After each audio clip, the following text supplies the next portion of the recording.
Well, good morning, good morning, good morning, good morning, and good morning, everybody. Good morning, everybody. Welcome to another episode of The Morning Glow. Welcome to another episode of The Morning Glow. Got a great broadcast lineup for you this morning, as I hope and I pray that we always do. I'm not important, just a question asker. My name is Raheem out of Atlanta, but we got my sister from another mother, but we got the same father. This is Zamari. Good morning, young lady. How you doing this morning? I am here. I am awake. I am refreshed. I slept, which is amazing. Whoa. So good. That thing But called yeah, sleep. That thing called sleep is incredible. That thing yes. called sleep is absolutely incredible. Um, Good to have you. Since I was going to say something about sleep, but I'm a pause on that because I got to go to my brother from another mother, but we got the same father, and this is Badger. Badger, good morning, sir. How you doing this morning? Morning. Another blessed day to be alive, right? Yes, it is. Yes, it is. I'm going to ask y'all a question. California has a big thing going on right now where the teachers are fighting against the system. Some people say striking. I say fighting against the system. Um, and because of the fact that they're doing that, is it because are they doing that because of the fact that they feel as though, and I know we can't speak for them because we don't know, are they doing it, you think, Zamari, because they want to fight against getting a better situation for themselves, or are they being selfish toward the students? Because if they're striking, the students are the ones that's actually being that are actually suffering. So how do you take this whole situation dealing with the teachers striking in California? Who's hurting? The kids are hurting. The kids are hurting, in my opinion. Like, I get it, right? There's strikes happen. People get upset about wages or the way that the system is being run, or, whatever injustices against the teachers are happening, whatever the situation. I don't know because I have not looked this up. I again, I don't watch the news. I Zamari, don't really get Zamari, involved. Zamari. Yeah. I got a surprise for you in just a second or two. I got a surprise for you, but go ahead, finish your thought. Um So, but I do believe, in my personal opinion, yeah, the kids are hurting because they're the ones that are going without the education. I mean, I get it. I get it, right? I get it. The teachers are on strike for whatever purpose that they're on strike for. But in the process of that, you have students who are going without an education. How long? And see, my wife is an educator, and I know how dedicated she is to education and to the school, to the students. I know, I see it firsthand how dedicated she is. And so if the teachers, if they're half as dedicated as my wife is, for them to get to a point where they're going to strike and not go to school and teach those students, it had to be a path that they had to go to in order to get to this point. And so how long have they been asking for the things? Why were you laughing at? How long has they been asking and asking and asking for maybe more money or more benefits or whatever? This didn't happen just did not for teachers, people that go into that profession for the right reason. They don't just wake up one morning and say, okay, that's it, we're gonna strike. This has been a process. And so how long do you think they've been asking for these things before it got to this point? It And could have been one of those things where it started with a small group of them and then it caught on. That momentum picked up because more teachers, it's like a petition in a sense, or where parents band together on this one thing, right? It's the same thing. It happens. But my thing is I mean, I feel a certain way about California anyway, mhm. and most of the people that live there. So, you sneeze wrong and most of the time they're going to feel some kind of way about it and get up in arms. So, I mean, it's just my personal feelings on California. But And see, you my know, my thing is, let's not concentrate so much on California, but the situation itself. And my thing is this: how long has these teachers been asking? And here's your surprise. Right here's my. Oh, let me see. Here's your surprise. Oh, watch this. it's the wise man.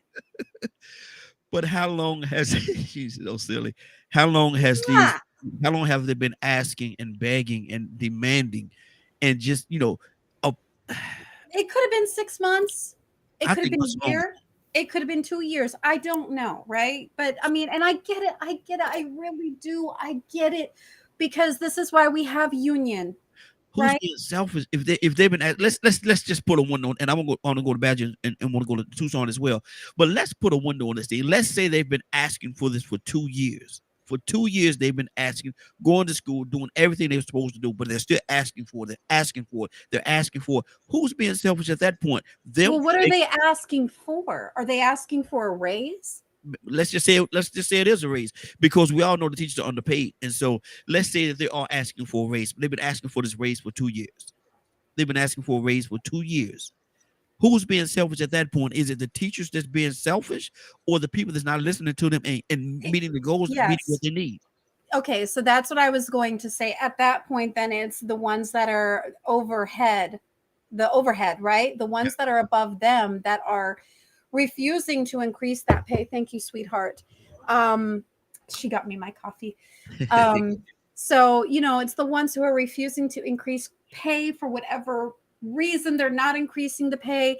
I mean, it could be as much as their budget cutting, right? And then that's affecting the way that the teachers are able to teach, or the amount that they're able to give the students, right? So I mean, it could be a culmination of things, and I get it so much. You know what? But my number one is always education, right?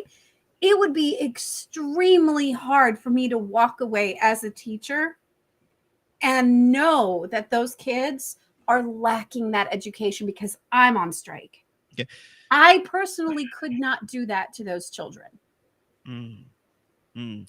I mean that's a lot. It's a lot to do, but I know, knowing educators, knowing my wife being an educator, and how dedicated she is. Again, it would take a lot for her to say we're going to strike. It would take a lot. I would It would hope take so a as lot. an educator, Yeah, it would take. because you have such a responsibility to those children. You are next to those parents, right? The teachers, like, you are right underneath parental guidance, and if you're not there to do that, there's nobody else to do that. Yeah, but and there's a great responsibility that goes into that, but at the same time, they also have a responsibility to themselves and their families too. They Uh, do, and I'm not saying that they don't, but it's just, preacher, I just don't know how you couldn't. How could you walk away? I know I'm done. I'm done. I'm done. But God, I know it. I know Badger. Good morning, Badger. How you doing this morning? I sent you a clip. Okay. Doing good. Okay. What do you hear in this whole situation, Badger? Who's the one that's actually being selfish? Oh man, there's so much going on with this one, Deal deal and deal with on the surface. more and more schools are in well, school districts and teachers and stuff in other states are also discussing going on strikes. Uh-huh. This one is from what all I know, and I also reached out to Paul to see if he could call in too. Um, it is very multifaceted. Mm-hmm. Mm-hmm. There's the lack of help for special education for the kids. Lack of they have not increased payment to the teachers in many years. Mm-hmm. So they're literally just the average salary is like 25,000 a year In California, that's nothing. That's in in pennies. in LA. Yeah, that's pennies. That's pennies. So they're asking for like a 30% raise increase. Yeah. So like there's a lot um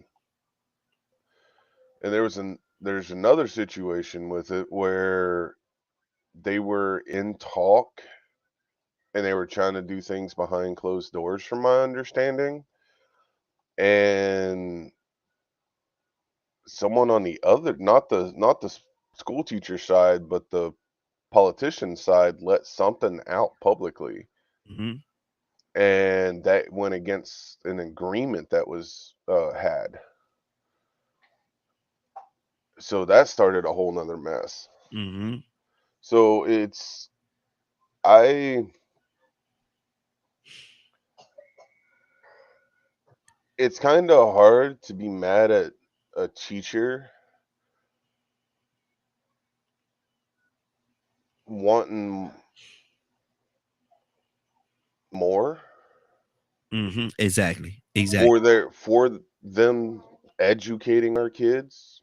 I mean, to me, I don't think a teacher should be having to apply for food stamps or some Mhm. other kind of help from the state I just looked because it their up. pay is so horrible. I just looked it up, Badger, and it says that starting starting rate of an apartment, a 1 bedroom apartment in LA is $2,975 starting. Yeah, yeah, you ain't doing that on if the average is 25,000 a year. No, You ain't no. you're gonna have to be single living in a like 100 square foot room, Mm-hmm. maybe.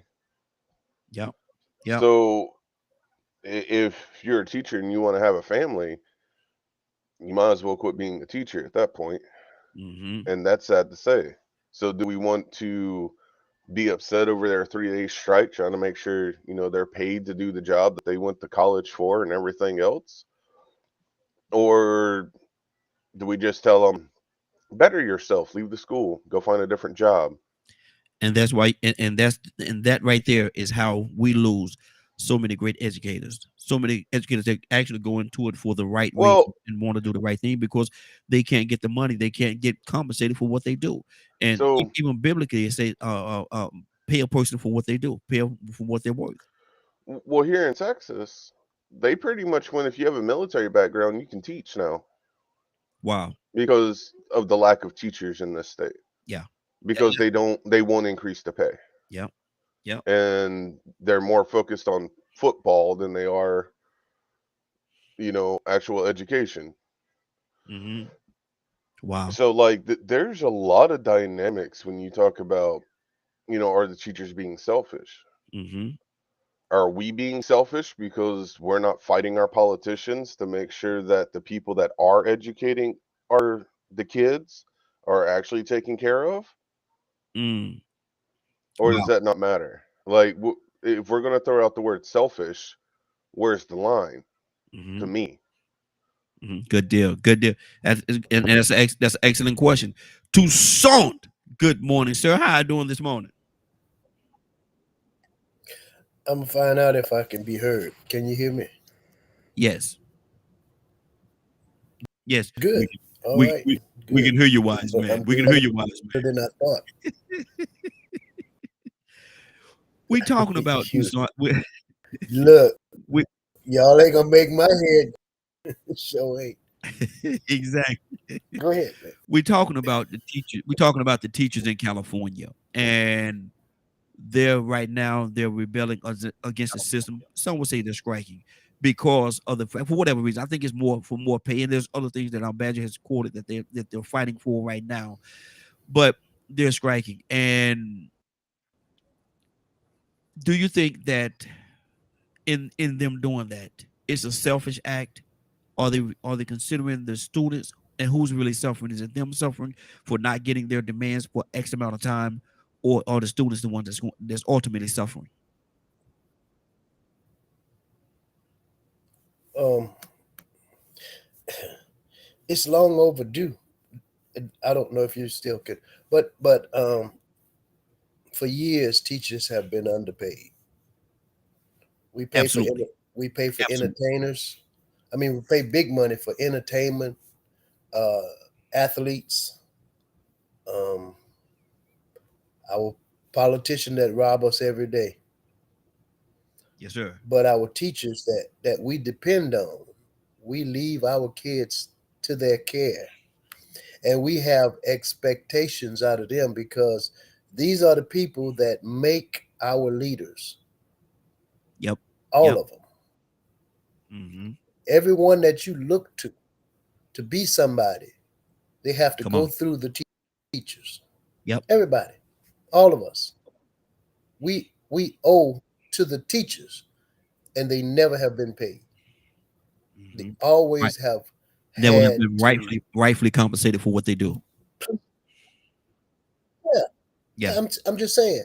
Um, this has been going on for years. Mm-hmm. We've been having this same conversation for years and years and years, And take for instance our pitiful politicians. That's what I call them.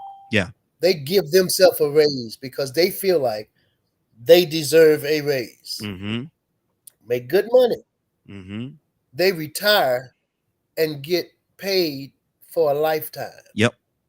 All they got to do is hold the office. Mm-hmm. One term, I don't know, one, and then they get a retirement plan. There's politicians that the rest of their life they got security. Yep. Come on now. But here's our teachers. It's not a selfish act to at the end of the day, you get out of your house to make sure that you can take care of your household. Yeah. They just chose to be. So just like everybody Mm-hmm. else, at the end of the day, when they leave their class, they pay bills. Why Mm-hmm. would you have them go over and Yep. over and over and over again? And you know these kids, and not all of them, but they rough to deal with. Yeah. Yeah. Because they go through a emotional Roller coaster. what Roller you call coaster. that? Roller coaster. Yeah, it's a little Yeah. bit. No, it's kind of like a whirlwind. Yeah. Okay. These kids, their mind is constantly, their life is just constantly going, and you want them to sit in class and expect them to sit there and soak it all up. When at the end of the day, they don't even know whether they're gonna make it home or not. Mm-hmm. They go to the restroom, and things happen to them in the restrooms or in the gym or in the locker room that you don't know nothing about. And then somebody has the nerve to tell them, you better not tell nobody what I did to you. Yeah. And then they have to go Wow. back to the class and sit there, and the teacher trying to do a lesson plan, and it's not just an assumption that the kid is acting up. They know, some of them know, that the kids are going through something. Some of them didn't eat. Wow. So Wow. so the teachers that care, take out of their pocket. Yep. And either Seen it feed or clothe or I've put shoes I've seen it on happen. these kids' feet. Yep. Yeah. I've seen it happen And many you mean times. to tell me that they're selfish for asking for more when some of the parents come to the school? There you go, raising hell. I'm gonna say it. Mm-hmm. Hey. Because they jump on the teacher. They want to jump on the teacher for their kid Mm-hmm. acting a fool. So, you know,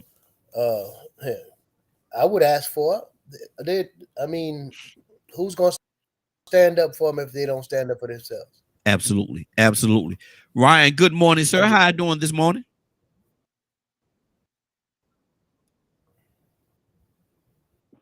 I'm doing good. How you all doing today? Hey, doing good, man.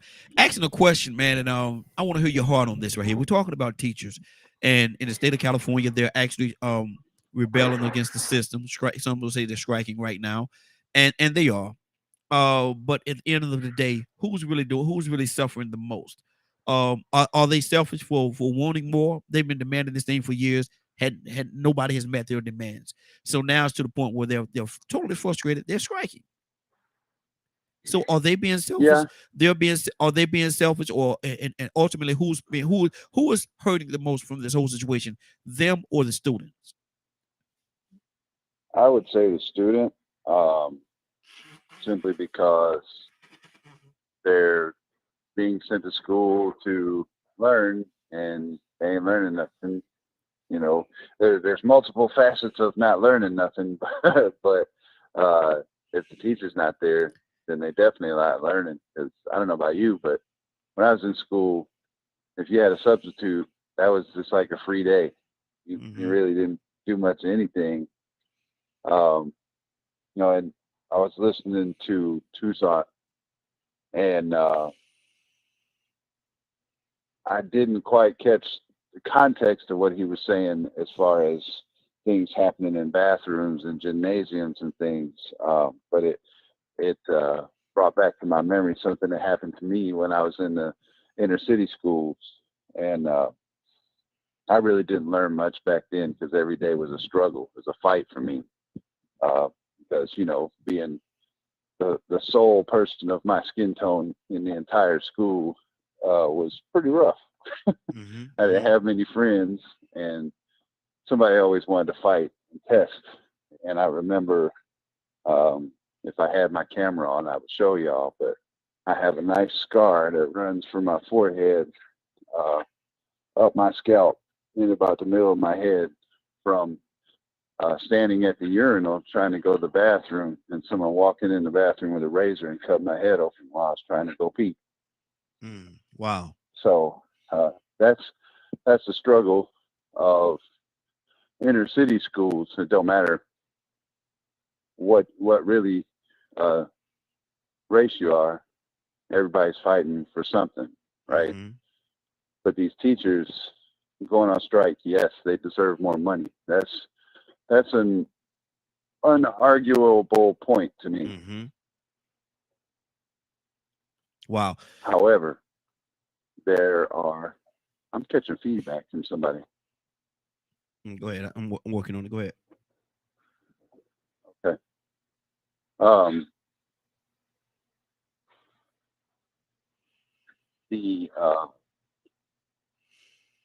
In my opinion, the school board as a whole, not just California, but across the whole country, is correct. They get these tax dollars and they get these money from the government, and they're not using it. Mm-hmm. A lot of people blame it and say, oh, the suburbs getting this and that. They may get more because the students perform. But when you dig deep, especially here in Detroit, I can remember many a times school boards being brought up on corruption for pocketing that money. That money's never reaching those children for books or computers or things like that. And it was a night and day for me coming from the city. We didn't even have computers when they first came out. But then when I had to stay with my grandparents, we had computers everywhere. Mm-hmm. And I used to think, man, what's going on? And then you see on the news, oh, school board, members arrested for keeping money, taking that money and pocketing it. Mm-hmm. So Mm-hmm. it's like a catch-22. They need to get paid more, but do they? Are they really? Not all of them are taking cuts. There are good ones out there. I got one that works for me now. Used to work for Detroit Public Schools. Amazing individual. Poured his heart out to kids. But see, But when then he you got talk about, tossed to the side like trash. but see, but when you talk about individuals, and there are a lot of them. The young lady that was on with us about a week or two ago, she actually exposed, and she's exposing people that's actually taking money from the educational system and how they're doing it. But see, that's at a higher level, though. That's not at the level of a teacher. The teachers are not doing that. The teachers don't have access to that. Only thing the teachers go, they go into the school, they do their jobs, and they go home and continue to do their jobs. And they do their job Yes. up until time for them to get up the next morning and repeat the cycle. And so But there is a cycle of things that's going on behind the scenes that you don't see, that they don't talk about. Yeah. And it's how they treat the kids and talk about the kids. You mean the teachers? I had an opportunity to become a teacher. Uh-huh. And I was told, stay away from that. Someone of your caliber will be dismissed. Wow. You'll go in, you'll start teaching these kids, you'll start training them the way they're supposed to be, and the rest of the teachers are going to come down on you. The principal's going to come down on you because they don't care. Okay. They say these kids are stupid. They can't be taught, and they want you out of there if you're trying to do your job the right way. See, and I know the other side of that coin. The reason why I know that on a personal level is because my wife has been an educator for 26 years. And I know that, that advice that somebody gave you, I don't know who it is, and I'm not going to talk about that person because I don't know that person. But that was terrible advice because, there's a need. There's a need for people that really care in the school system. Yes, there are some that's not doing what they're supposed to do. There's some that are not standing up to their position. And some of them are just there for the check. Whatever the check is, they're there for that check. But there are a lot of I think, because I've met in 26 years, I've met a lot of teachers, educators, administrators, and things of that nature that's at that level. that really do it. They're doing it because they love it. They know they'll never get rich. They Oh, know yeah. they know they'll I would never be never rich. tell you that it's everybody. So Yeah, yeah. it's not That a blanket statement. yeah. I mean, like the gentleman that works for me, Mm-hmm. he was a math teacher. He started at the bottom, was working in the inner city schools, went to the high school, went to the college. But at each step of the way, he tutors my daughter. That's how much I trust his teaching ability. Yeah. But every step of the way, he was met with issues. Either it's teachers taking drug money from students. They know these guys in school selling, and they turn a blind eye because they're getting paid. Mm-hmm. He didn't turn the blind eye. His car got shot up. Mm-hmm. See, Stuff like that happens. Yeah. You know what I'm saying? Mm-hmm. So it's a lot of avenues, just like everything else. Mm-hmm. Mm-hmm. Exactly. But and like I say, just like everything else, man, there's a lot of sides to this coin. There's not just two sides to this particular coin. There's many sides to the coin. But and Curtis said, yeah, someone was trying to, let me put it on the screen here. Someone was kind of trying to keep him away. Would have say you would have been a great teacher. I'm trying to pull up on the screen. There it is. Now I can read it. Yeah, someone was trying to keep him away. Would have been a great as a teacher. And so, yeah, they say Curtis saying that you would have been great as a teacher and somebody who's actually trying to keep you out of their classroom because maybe they wasn't doing what they supposed to do, and you're going to come in and shine a different light and let people see what the way it's supposed to be done. And so, I think you would have been a great teacher as well. I really do. But, I don't know if it's too late right now, but maybe you might want to think about that if that opportunity presents itself again. Toussaint, are you there? Toussaint, Yeah, I'm here. okay, what's on your heart, brother? Why are y'all camera off? Might be doing something. I'm busy ordering or trying to order some of my children's art right now. That's why mine is off. Okay. Go ahead, Toussaint. No, there's a lot of people that just don't want the hassle of going through the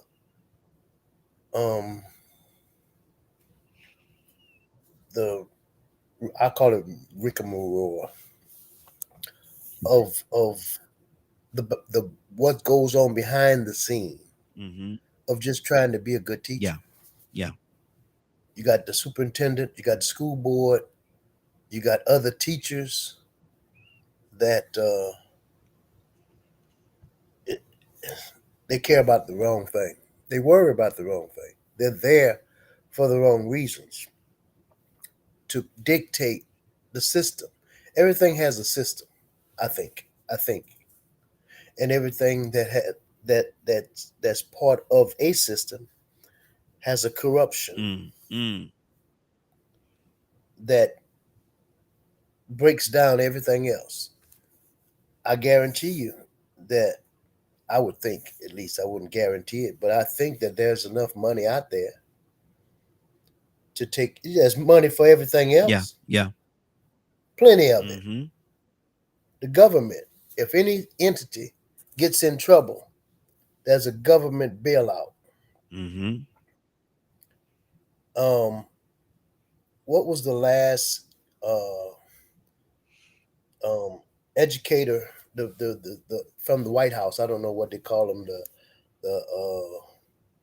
the lady, and she I don't know where I can't think about it right now, but she had no concern for the real reason why kids go to school in the first place.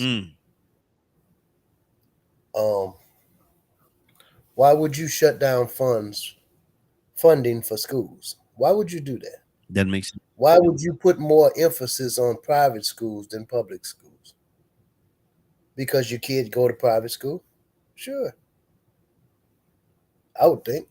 If a person, selfish, you're talking about selfish. People that and that's nothing wrong. I think my kids, my grandchildren, at least one of them, set up, goes to private school because too much goes on in public schools. Mm-hmm. And a lot of money is put into private schools. But the government, the educational department in government I would think that there's enough money. They say that's your name right there. What is that? Betsy, what's that? Du Bois? Yeah, that woman. Yeah. Okay.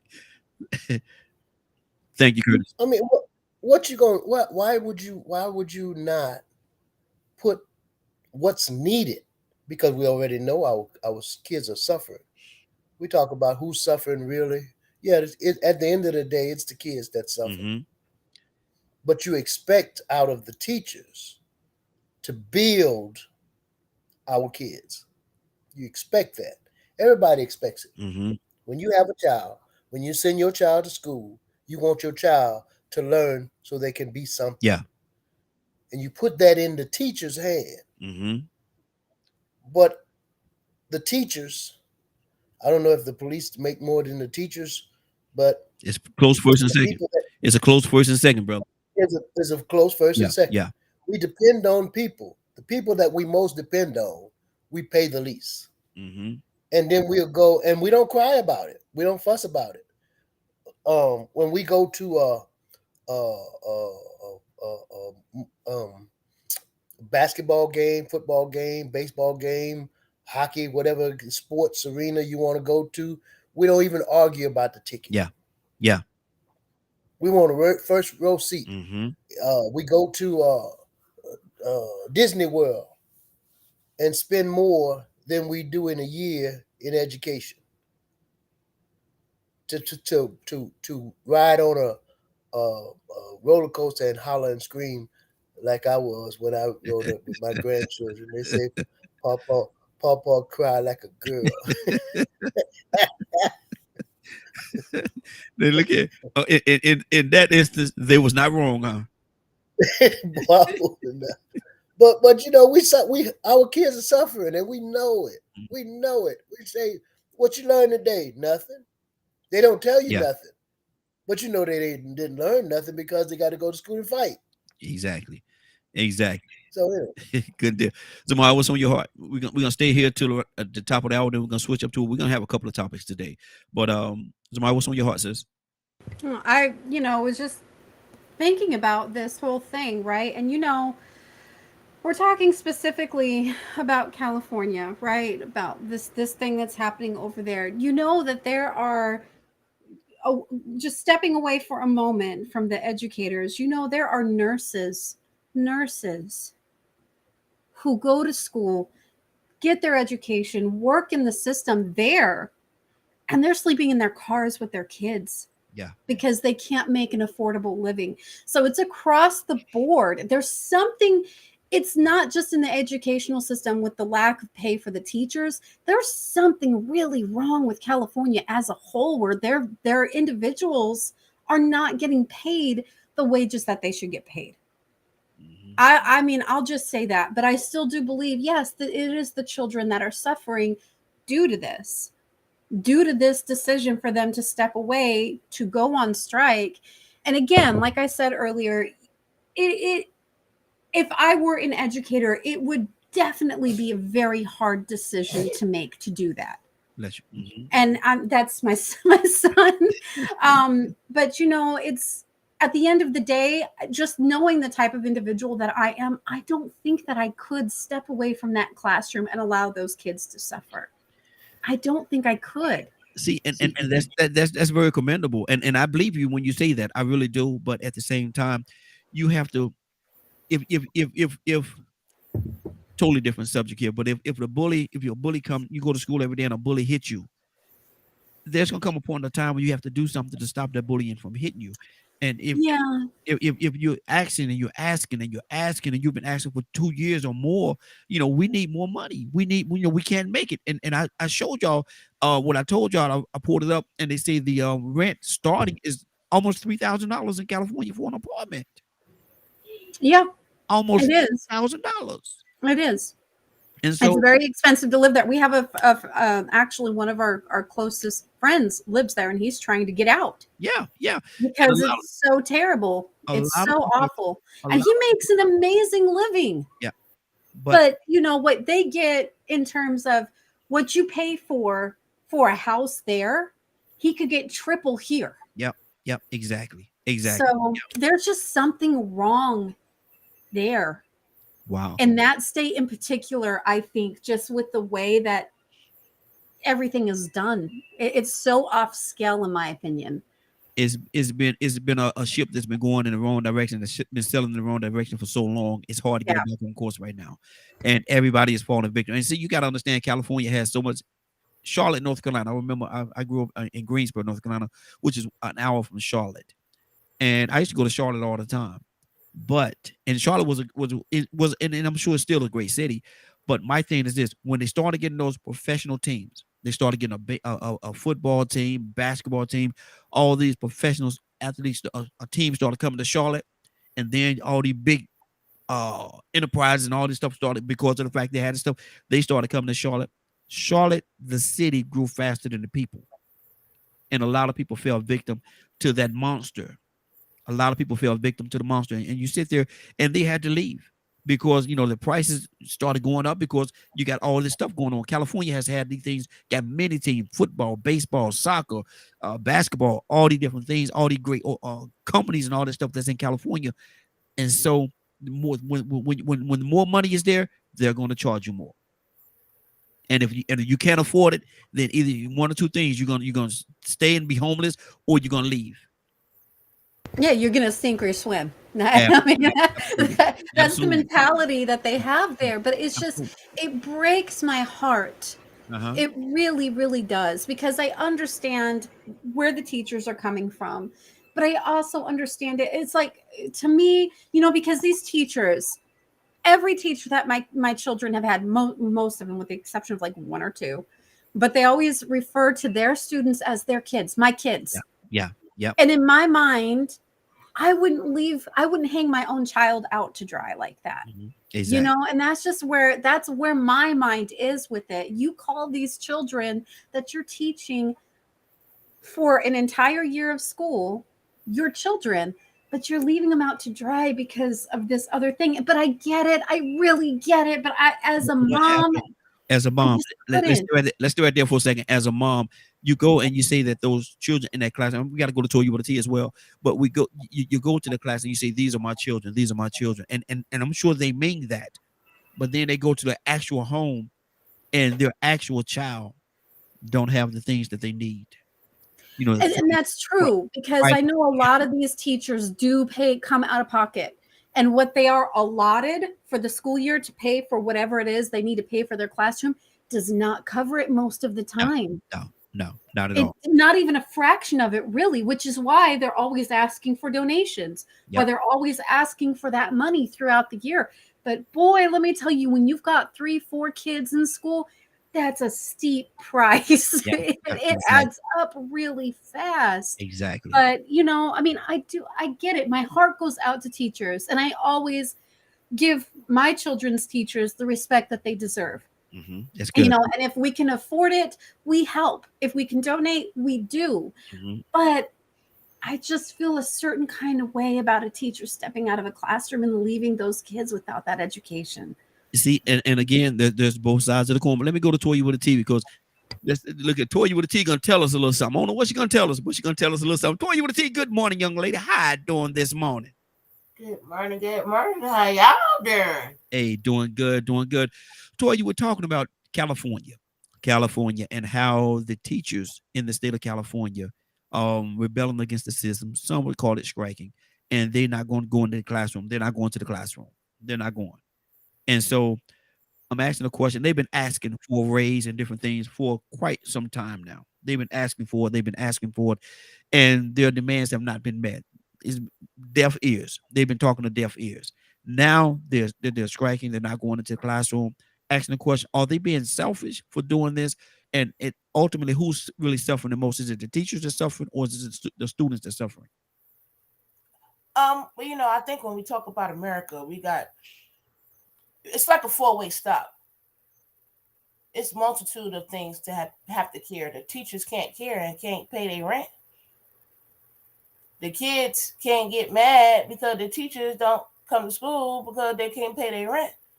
So now we got to reel this thing back in. We're not talking about a private school. We're talking about private. I mean, we're talking about public, right? Yeah, public. Yeah. Okay, so that means they're allotted X $1 million for education, which we know that every damn state steals.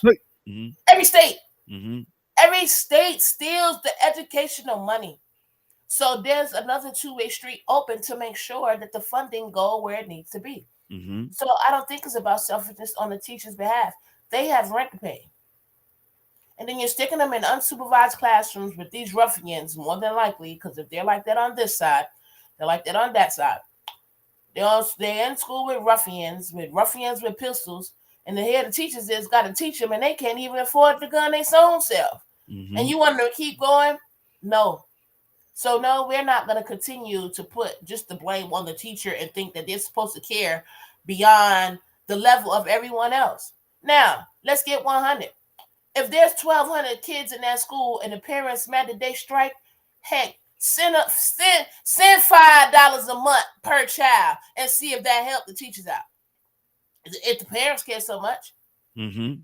don't strike. Hey, let's collect the money. We'll pay y'all. Do something on the side. So no, we always looking where to shift the blame and looking where to call somebody selfish. You know what I mean? But California, just like New York, has a lot of sovereignty when it comes to their laws and rules. And I think California has always been one of those places who they've always been out of control with their rent, and nothing has ever happened. And again, I think that has to do with its sovereignty. So I don't think that the state of California is going to take precedent over caring about their teachers when they have a whole city they call, what is it, homeless cities? Some city Yeah, like that yeah. where everyone's homeless, right? So Mhm. clearly that's not the goal to educate them because they are thriving off of, the homelessness, the crime, and things of that nature. So I'm not going to just talk about the teachers because like everything else and everywhere else, there is levels to this. Yep. And I don't think that you should operate a city or state, be informed, and I'm talking about the federal government and the state officials, be informed that funds are not going where they need to go. And then the answer to the question is that the teachers are being selfish. They need to stand up and not be able to pay their rent. They're $3,000 a month rent while Yep. they make $1,200 and still teach. You Mhm. understand what I'm saying? So no, we have a multitude of things. Last thing. So in Georgia, just before, I don't know if you remember it, just before stuff started getting high, you remember they built a subdivision for the cops, and then the cops only got to pay $500 a month for their mortgage because cops don't get paid all that much either, but I think Yep. they get paid a spit smidgen more than teachers. Just a Mhm. spit smidgen. Yeah. Yeah. Not much, not a whole hawk either. I mean, like the one when you're talking and the splash come out of spit, like just Just a little bit. little sprinkle Yeah. more Yeah. than the teachers. Why aren't we again? Our government officials. That's why this place gonna crack, burn, and crumble. Why aren't our government officials, our federal officials, looking to institute solutions like that for their teachers if they care so much? You know Mhm. why? Because they capitalize off of us when we're uneducated. They capitalize off of us when we become criminals. They capitalize off of us when we become homeless. They Mhm. capitalize from all of us when we're uneducated. So they don't care. Mhm. Just Wow. saying. Exactly. Exactly. That's good. That's good. We got a few people on the phone line, but right now I want to go to Rico. Rico, good morning, sir. How you doing this morning? I can't complain, man. I'm happy to see another beautiful new day, man. Yes, sir. Yes, sir. Good to have you, man. Look, what do you think about this situation, man? Are the teachers are they just selfish? Who's hurting it? Are they hurting? The students hurting? Or what's really going on in the situation, man? They've been asking, Enrico, they've been asking for over 2 years. They've been asking, knocking on the door, like Tupac said, knocking on the door, and you see the food on the table. Knocking on the door, and they say, ain't no food in here. Well, you see the food on the table. The money is there, but they refuse to give it to them, but they want them to be dedicated to this system. What do you say to that, Rico? I mean, I won't say they're being selfish. I'm not gonna get into judging the teachers and talking about which ones are there for the students and which ones are giving up and which ones are still fighting. There's good and bad in every occupation, from policemen to judges to teachers. You have some that's really compassionate, nurses and doctors. You have some nurses and doctors that's really there for the health of mankind and because they like to heal people. And then you got some that just doing it because they pays good. Yep. And they never wanted to be a doctor, but they were smart enough to do it. So they love the lifestyle and the income. They love the career. But once you start, you start talking about people that really and truly have a passion for their occupation. You do have some teachers that truly have an occupation. So I would say, no, they're not being selfish. They may be doing what needs to be done. Yeah. I mean, because you can only do so much when you have a lack of necessary resources. Mm-hmm. And most of these teachers have a lack of necessary resources to cope with today's student. Now, in the past, you probably didn't have to worry about certain things. I don't know if you saw it or not, but man, teachers got to worry about people coming into school shooting up this classroom. Yep. Exactly. There's a classroom in Alabama, man. Believe it or not, Alabama we do have innovation down here. Mm-hmm. There's a video of a woman in the classroom where somebody created a design. I believe they were from Alabama. They call it a school safe room. Mm.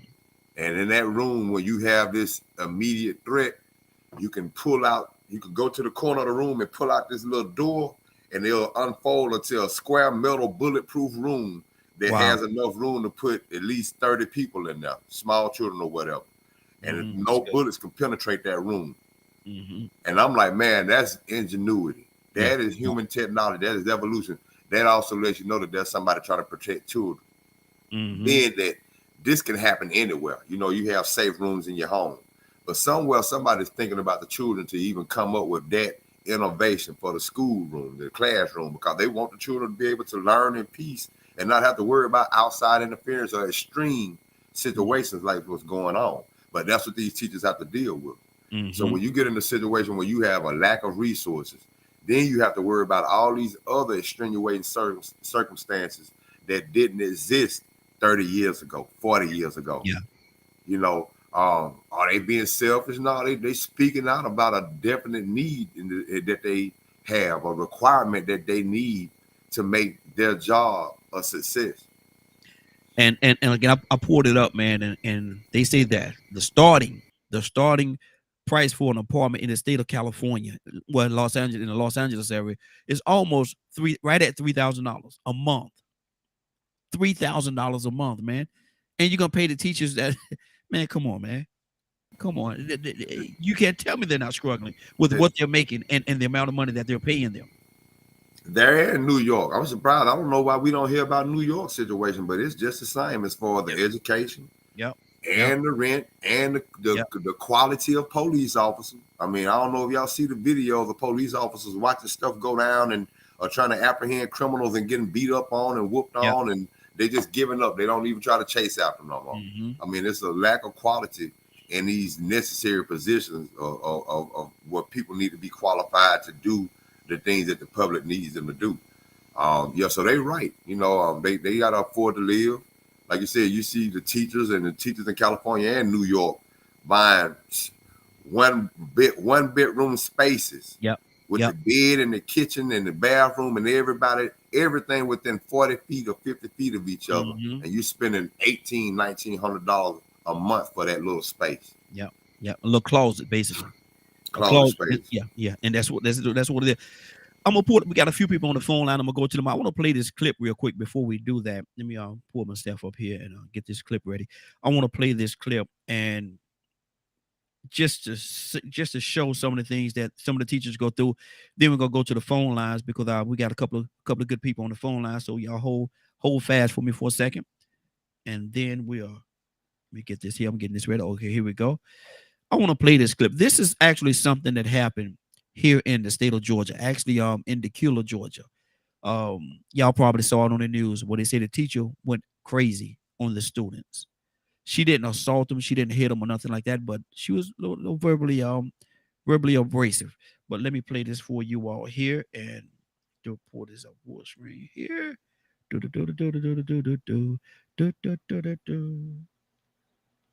I'm sorry, I'm a little different. Maybe I'm too hood. I don't know. But right now, I don't want y'all talking to me. This video of a Decula middle school teacher going off on students in class has parents fired up. I act weird, and then it's joking, and it's laughing, it's all funny. But let me catch one of y'all. Y'all keep that same energy and see me on the street. Keep that same energy. Keep that all tough and tough. This is a digital learning day for students, so kids aren't on campus. But the disturbing recording is making the rounds on social media. If you got an attitude about it, take it up with my boss. I don't care. Many expressed outrage after the video was posted online. Some calling it shocking and disgusting. Others demanded the educator be fired. A parent of one of the students who recorded the incident during class Thursday shared the video with Fox 5. Tell you how I'm feeling. Like, leave me alone. The school principal sent an email to parents Friday saying, yesterday we were alerted about allegations involving inappropriate behavior and language by one of our teachers. We immediately alerted the Gwinnett County Public Schools Human Resources Department, which launched an investigation. Inappropriate behavior by staff and or students will not be tolerated. Appropriate disciplinary action will be taken as needed upon completion of the investigation.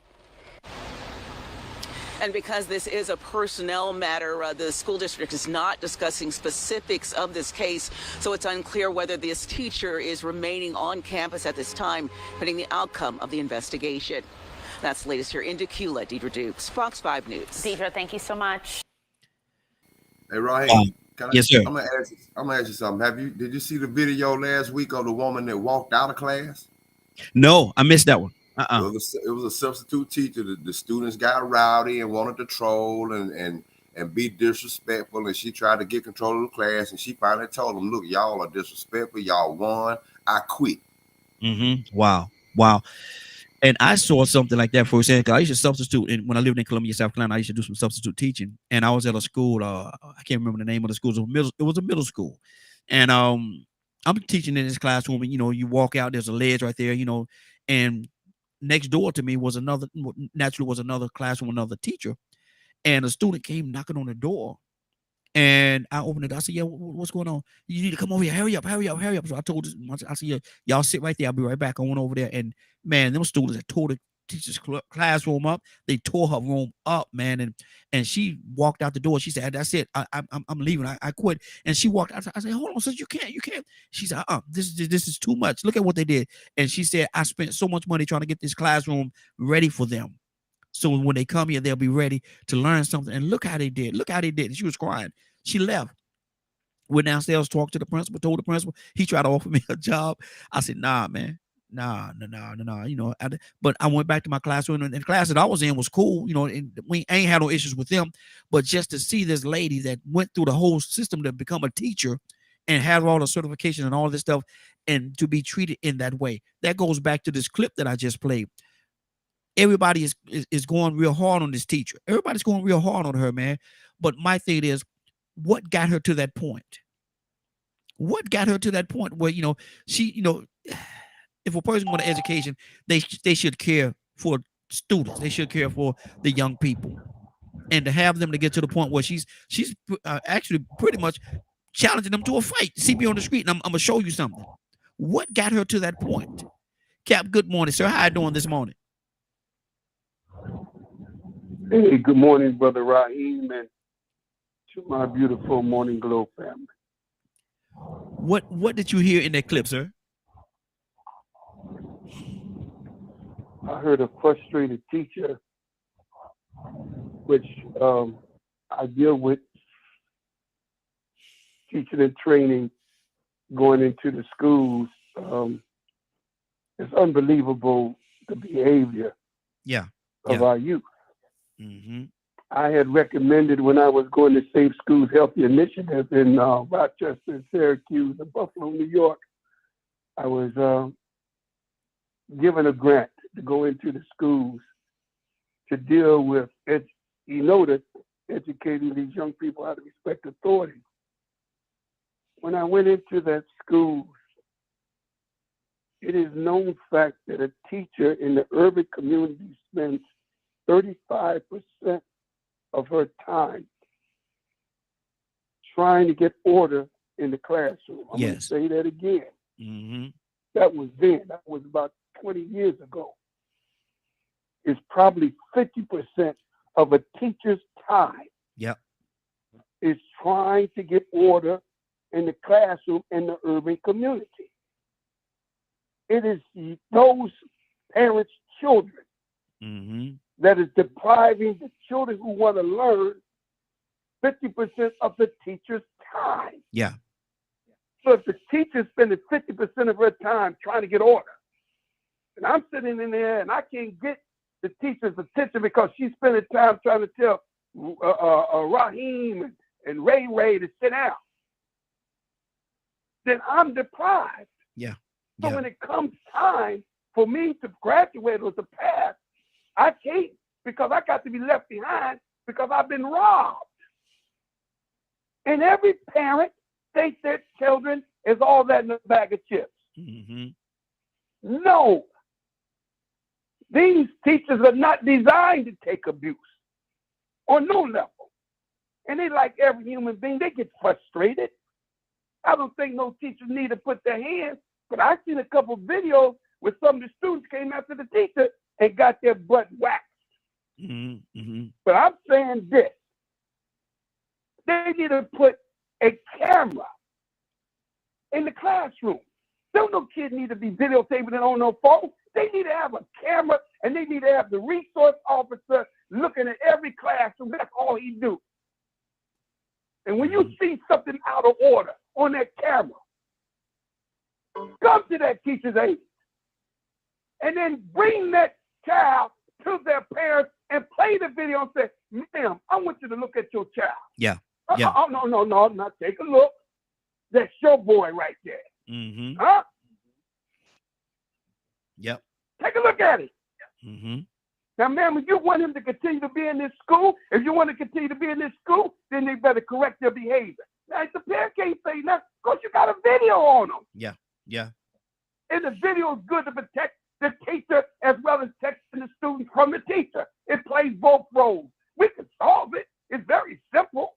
You got to put better cameras on a police officer to be able to get what you call transparency. I'll put a camera in the doggone classroom. And I bet you all that will come to an end. No, man. Teachers are frustrated to try to teach a disrespectful child who comes from a home of no respect. Yeah. That ain't their job to teach the child how to be respectful. That's the parent's job. And they have failed in their responsibility. And you send them to school, and the teacher got to deal with it. And the teacher got to get less money than a ball player. A ball player could make more money than a teacher. But if it wasn't for a teacher, there wouldn't be no ball player. What kind of madness is that? Yeah. It don't make sense. Exactly.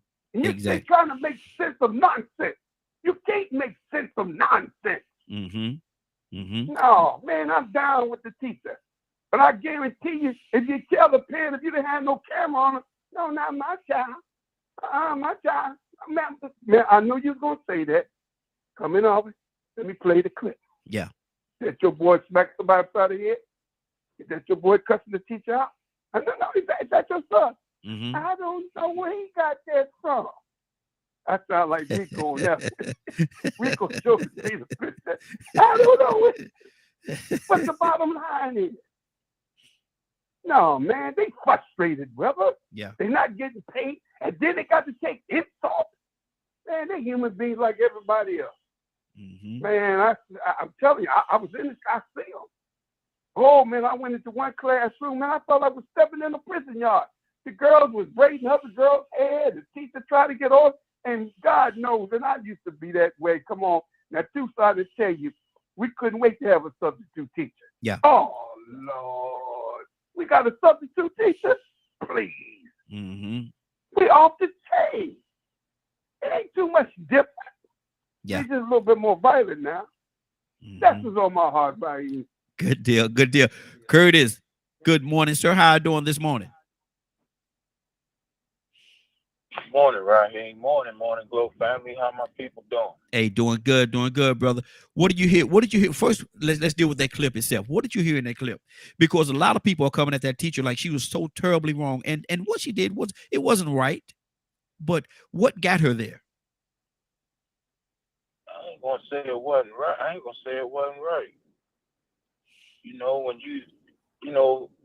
these kids got this idea that they can operate in adult spaces. for whatever reason. You gotta understand when you're trying to operate in an adult space,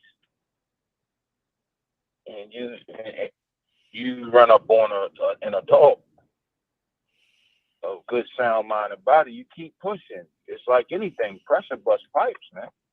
You know what I mean? And Cap is right. It's an easy fix. The school districts, the school systems can fix that easy. But you got governments that's constantly cutting monies towards these students in these schools. Stealing money. You're asking the school system to do more. You're asking the school system, which includes the teachers, to do more with less money, with less overall money. Not to mention, when you look at county versus city, if you look at home ownership, that's where I'm going, sweetheart. If you look at home ownership as opposed to a renters community, a lot of schools are funded by property taxes. So if you got communities where you got a bunch of slumlords that barely pay their property taxes, the school is not getting properly funded anyway. Then you got a situation where the school is being funded on a false balance, like the news. So you might got a district in a school system. You might got a district in a school system where, for example, one district is excelling at a high level. It is getting money from property taxes in a predominantly ownership community. So they're getting government funding, and they're getting property tax funding, and they're getting the additionals. They're excelling. And then you got another district that is below the standard. All right.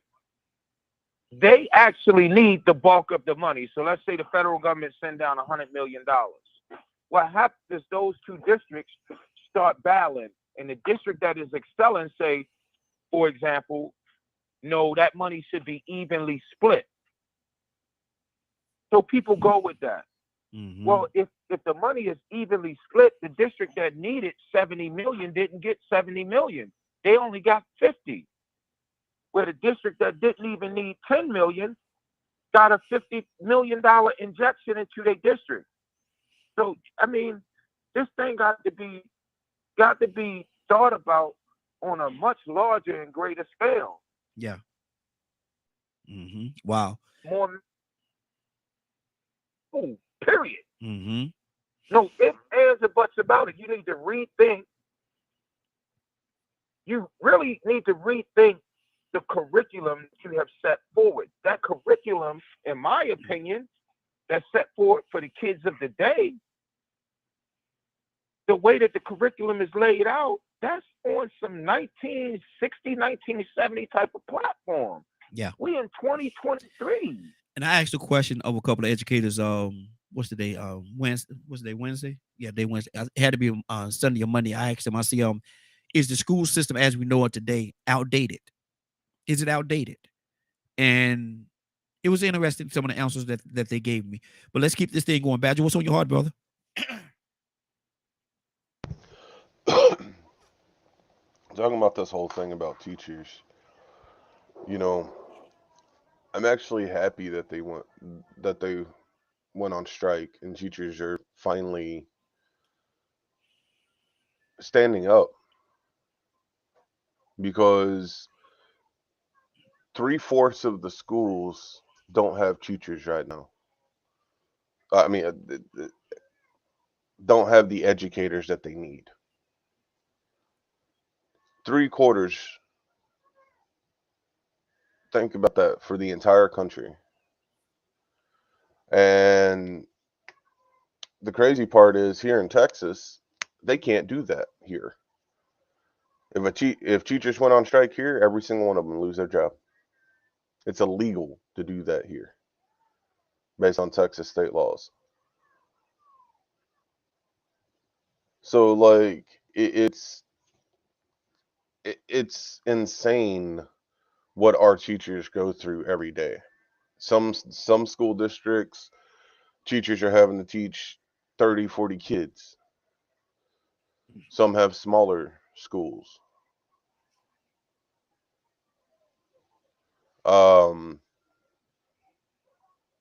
It's insane. What I don't know how else to word it in without literally saying that the parents need to be more involved. They need to understand that we are dealing with a very messed up system of either the higher ups are pocketing money and where our actual school dollars are going to. Wow. It's no, I'm not saying all parents are bad by no means. There are many parents that are actually involved in making sure their kids are respectful at school and things like that. But to me, the percentage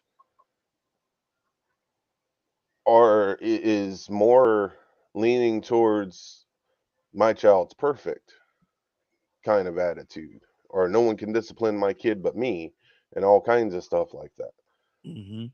So there's that stress.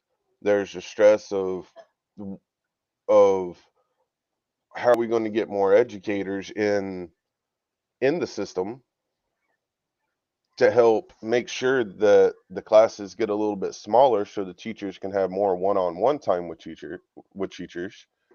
And how are they going to do that? Well, they need to deal with the state, deal with their local government to make sure that their raises are put through, because their pay is not matching the inflation. It isn't. Wow. And we talk about this quite often, and that's the problem. Is you got to stop the inflation and increase people's pay. Wow. For things to start balancing back out. But they're not going to do that. Every time you increase pay, everything else is going to go up. It wouldn't surprise me that these teachers get a pay increase and then everything else around them goes up again. They're going to be stuck in the same boat. And that's going to be a vicious cycle that we all have to deal with. And the stuff in California, if I'm since Paul's finally tuned in, he can correct me if I'm wrong on this. It ain't just teachers that went on strike. It's also healthcare people.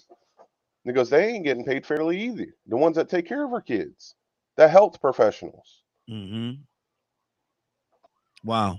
So like, it's a disturbing thought that the people that we like other people on here have been saying, the people that we rely on that help us take care of our children are struggling as much as we are, if not more so.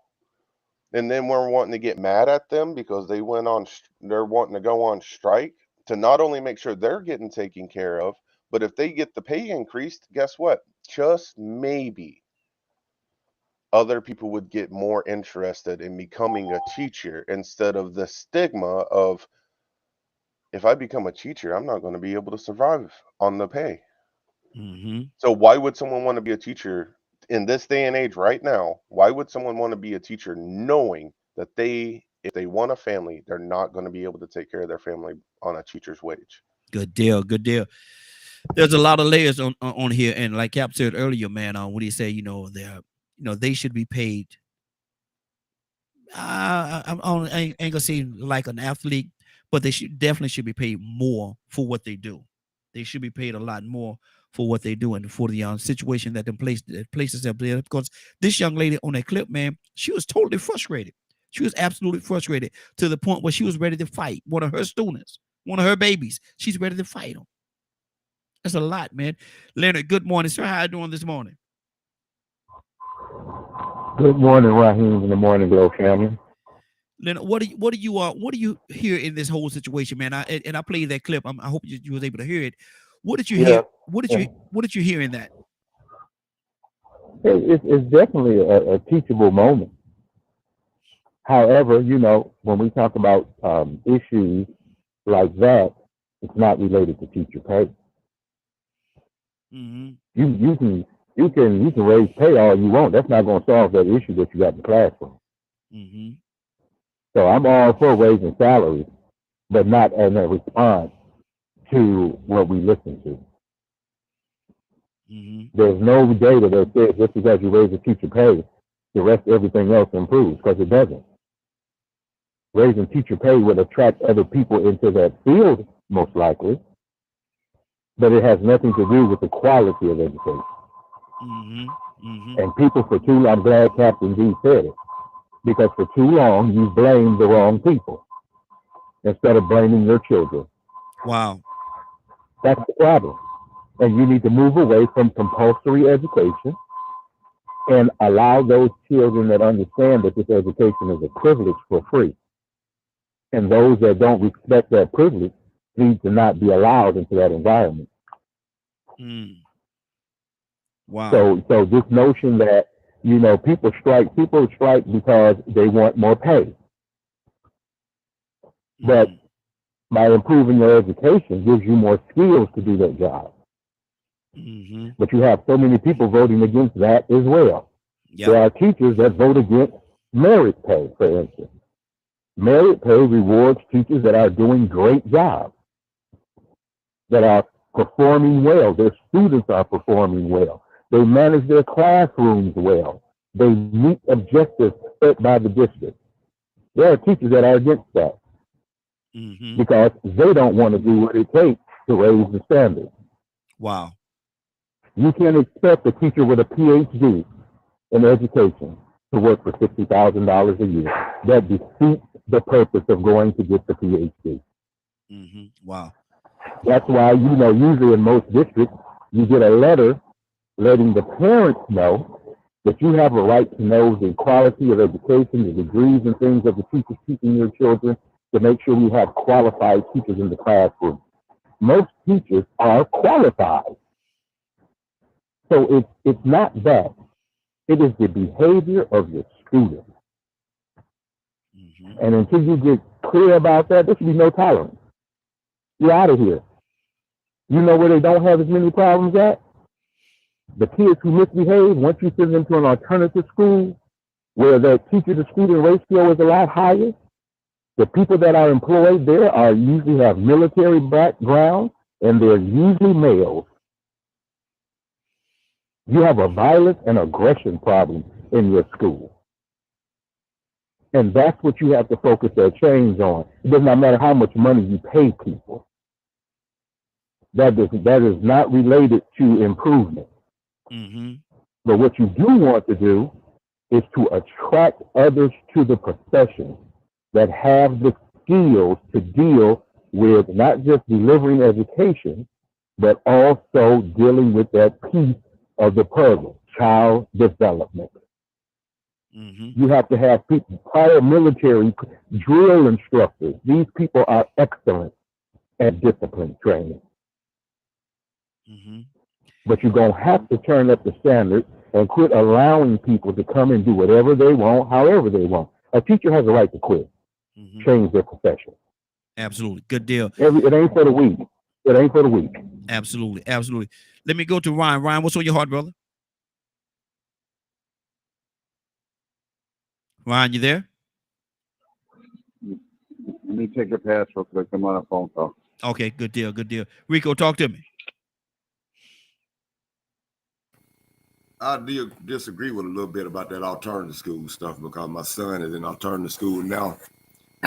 In the alternative school that he's in, I was told at first that it was good and you know what the outcome was and this and that. But now that I'm involved with it, I'm like, oh my goodness, it's still just a bigger crack. And to be honest with you, if they had too much of a success rate, then they'll probably end up out of a job. So I see the recidivism in the culture that's going on. It was going on before my son is getting now. It's actually the home of all the drill music, killing mute that's been going on down there for the past few years. This same exact alternative school. So now that I'm doing more digging, I'm like, man, they got a consistent problem that they haven't solved yet. And now my son is in the middle of it. He's since he's been put in alternative school at the beginning of October, he's been kicked out 3 times and jumped on 4 different boys. And the last time, gang members from outside the school came up to the alternative school to try to get in and get at my son. And when I tell you the principal is worse than the principal at the school that my son just came from. But in some cases, I see that it's a case of frustration. mixed along with a battle between trying to keep your personal peace with a battle between trying to spend enough time to address each student, along with the battle of not enough funding and resources, and then on top of the fact that you still don't have the right things in place to solve these problems. Because I see the issue with, as far as the behavior part and the teachers not wanting to deal with these students, that is a parental issue, but I'm finding out now that the parents aren't really being held accountable the way that they should. Yep. With truancy laws, I mean, really, if they locked up parents for things like this, with their behavior and their neglect, they would discover the problem with this behavior that has become common. You see viral videos. I said viral videos consistently of all types of violence and misbehavior going on in schools, and teachers being terrorized and jumped on and beat up, But now, if you would have just want to stick to the funding, that's the reason why teachers deserve more pay. Because they're putting up with a whole lot more of that crap right now, from alternative schools to regular school, public schools, you name it. But I like what Curtis said, man. Curtis went in the right direction, because based off what he was saying about California, that is mainly the root of most school systems problems, is the fact of the funding and the local funding. You got every school that gets state funding, and some of that is based off testing and this and that. But the states, they have to split that funding amongst every school. But when you get a community of people that's organized enough to know that I don't like the way that the direction of this system is going, I don't like the direction this city is going. My money that I make is not being taken care of properly. Y'all not looking out for me. We fixing to move. Boom. You go to another school system. You annex yourself out of a system and build another city, and now all of a sudden the school system comes behind it. Now these parents that own the homes, that own the businesses, that prosecute and defend criminals, the ones that patrol the criminal, they move over here to this low crime area where everybody owns their homes, and you have homeowners organizations, and they invest into the schools more. Yep. Now there's some things in place where people want to say, well, hey, that money that y'all put into those schools, we think that should be split amongst the other schools in the region or the district also. No, we don't want our money going over there to help those children that turn out to be super predators. Don't that sound familiar? We don't care what create the super predators. We just want to get them off the street. So the money that is there is underfunded, and the little funding is there. Somebody is stealing it and misappropriating it, mismanaging the money. So you got all this corruption because people are still greedy. To be honest with you, man, whether we want to admit it or not, Cap said it a second ago. We've been trying to make sense out of nonsense for the longest. The minute we got off from under God's purpose and got under the purpose of money being everything we need to survive, then we got manipulated into this nonsense and we made it normal. We made sense out of it. And now everybody needs this man-made, created dollar that we trade with to survive and make everything function. And in the process, they leave gaps and they leave things wide open for the dilapidation and the deterioration of the family, again, for that same green thing. Wow. 508-924-3521, 508-924-3521. And you're absolutely right, Rico. Everybody's they've lost focus. They've lost focus. Focus has been absolutely lost. And so you have a great point there, man. Tucson, what's on your heart? I'm just disturbed. It's like we done gone far off of land in the raging sea, and we don't know how to come back. We just so far out, and you kind of try to navigate your way, but you don't know which direction to go, because if you look at the core, and you say, well, what about, somebody said, well, what about our kids? That depends on who kids you're talking about, because some are going to make sure that their kids are well taken care of, and they just take their money, allocate it, Yeah. put it in a Yeah. private school Yep. set, and say the heck with the rest of them. So here's some kids that have family issues, because it always starts with family. If family got problems, kid got problems. So a kid with a problem, you expect them to learn, but it's hard to learn on an empty stomach. When the miss meal cramps start kicking, boys hard. I want to learn Man, something. Yes, sir. what you thinking about? I'm thinking about I need eat something to eat. What you think And so about now, barbecue chicken? no, barbecue chicken, fish sandwich. Exactly. Hey, Donald, add on not only that empty stomach, but add on that every night before you go to bed, you hear mama and daddy. That's right. That there. Yeah. Right. Yeah. That kind of stuff there. The kid just left home. Not only is the mama and daddy fighting, but they didn't done something to the kid. Or somebody done something to the kid that they shouldn't have done. So the kid got a secret that somebody done told him, you better not tell nobody. And then that's their kinfolk or somebody that they was left in the care of. Yeah. Wow. It's so much. And who suffers? Yeah, the kid at the end of the day, the kid suffers, but the money that is supposed to take care of the problem.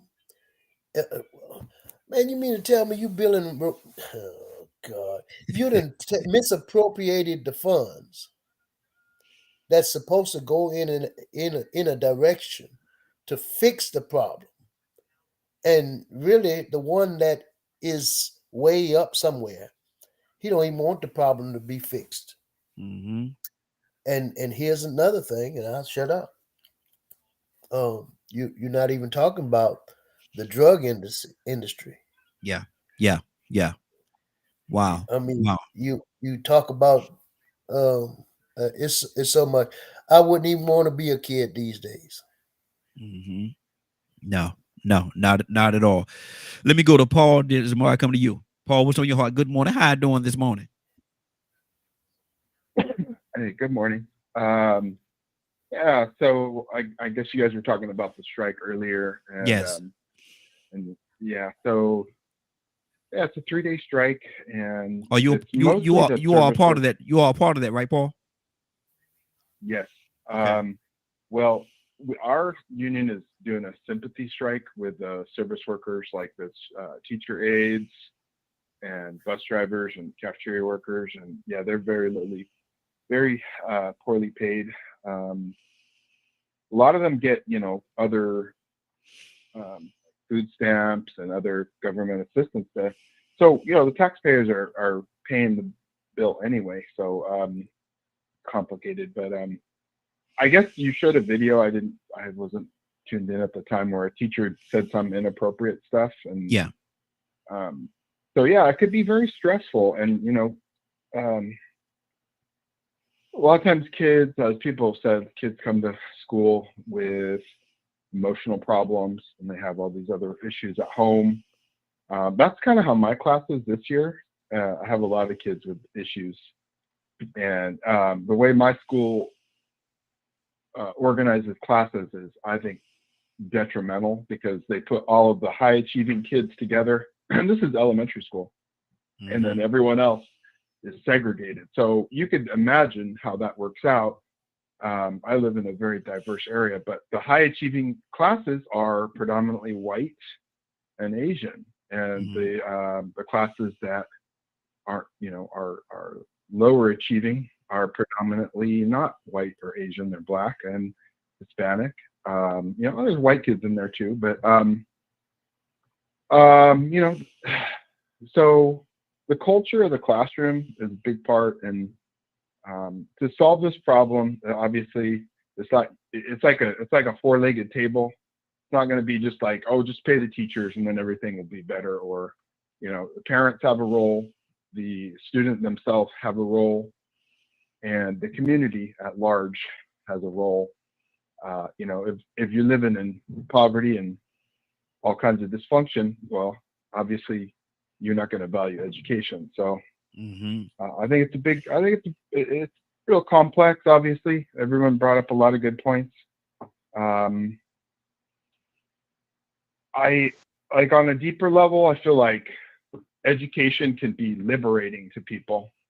You know, if you really embrace learning and being humble and having an open mind, and like it can change your life. It can really change people's lives, and that's not easy for a teacher to get that across, especially when there's so many other obstacles. But I think it's work that we have to work together to help these people that don't see the value of it. So wow, so it's a lot. It's amazing how, and you said that a lot of times people don't value. If a person didn't know what a diamond was, and people put a lot of value on diamonds and stuff like that, whatever it is, different layers or whatever. But if you take a diamond and you give it to a child that don't know what that is, or the value that's associated with that diamond, are they going to value it? I say no, because they don't understand what it is. We have to make sure that they understand what education is and what it means to them, their lives, their surroundings, the community, family, or what have you. And if we don't teach them, they will never know. Zamari, what's on your heart? I mean, you're right. If we don't teach them, they'll never know. And my husband and I, Ryan and I both, we do our very, very best to teach our children the importance of that education, why they need that education, and how much they can accomplish with that education. And also not just the education, but to respect their teachers. And, you know, a lot of kids go through it. There are bad teachers out there. Okay. There are ones who are just nasty and mean, and why they're teaching, I don't know. And my kids have encountered those sorts of teachers, right? But at the end of the day, I tell them, they're the adult. You still have to respect them. You know, just do what you need to do. But obviously, if there's anything that's out of turn or that I feel is unnecessary or not appropriate in the classroom, yeah, I'm emailing somebody. You know, I'm talking to somebody.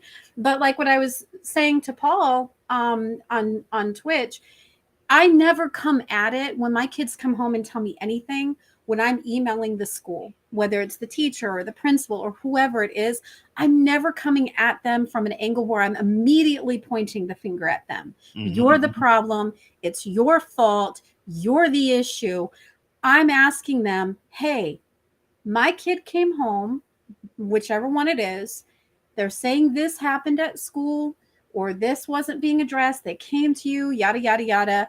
I'm just wanting to know what's going on. You know, what's the whole story? What am I missing in this piece, you know, in this puzzle?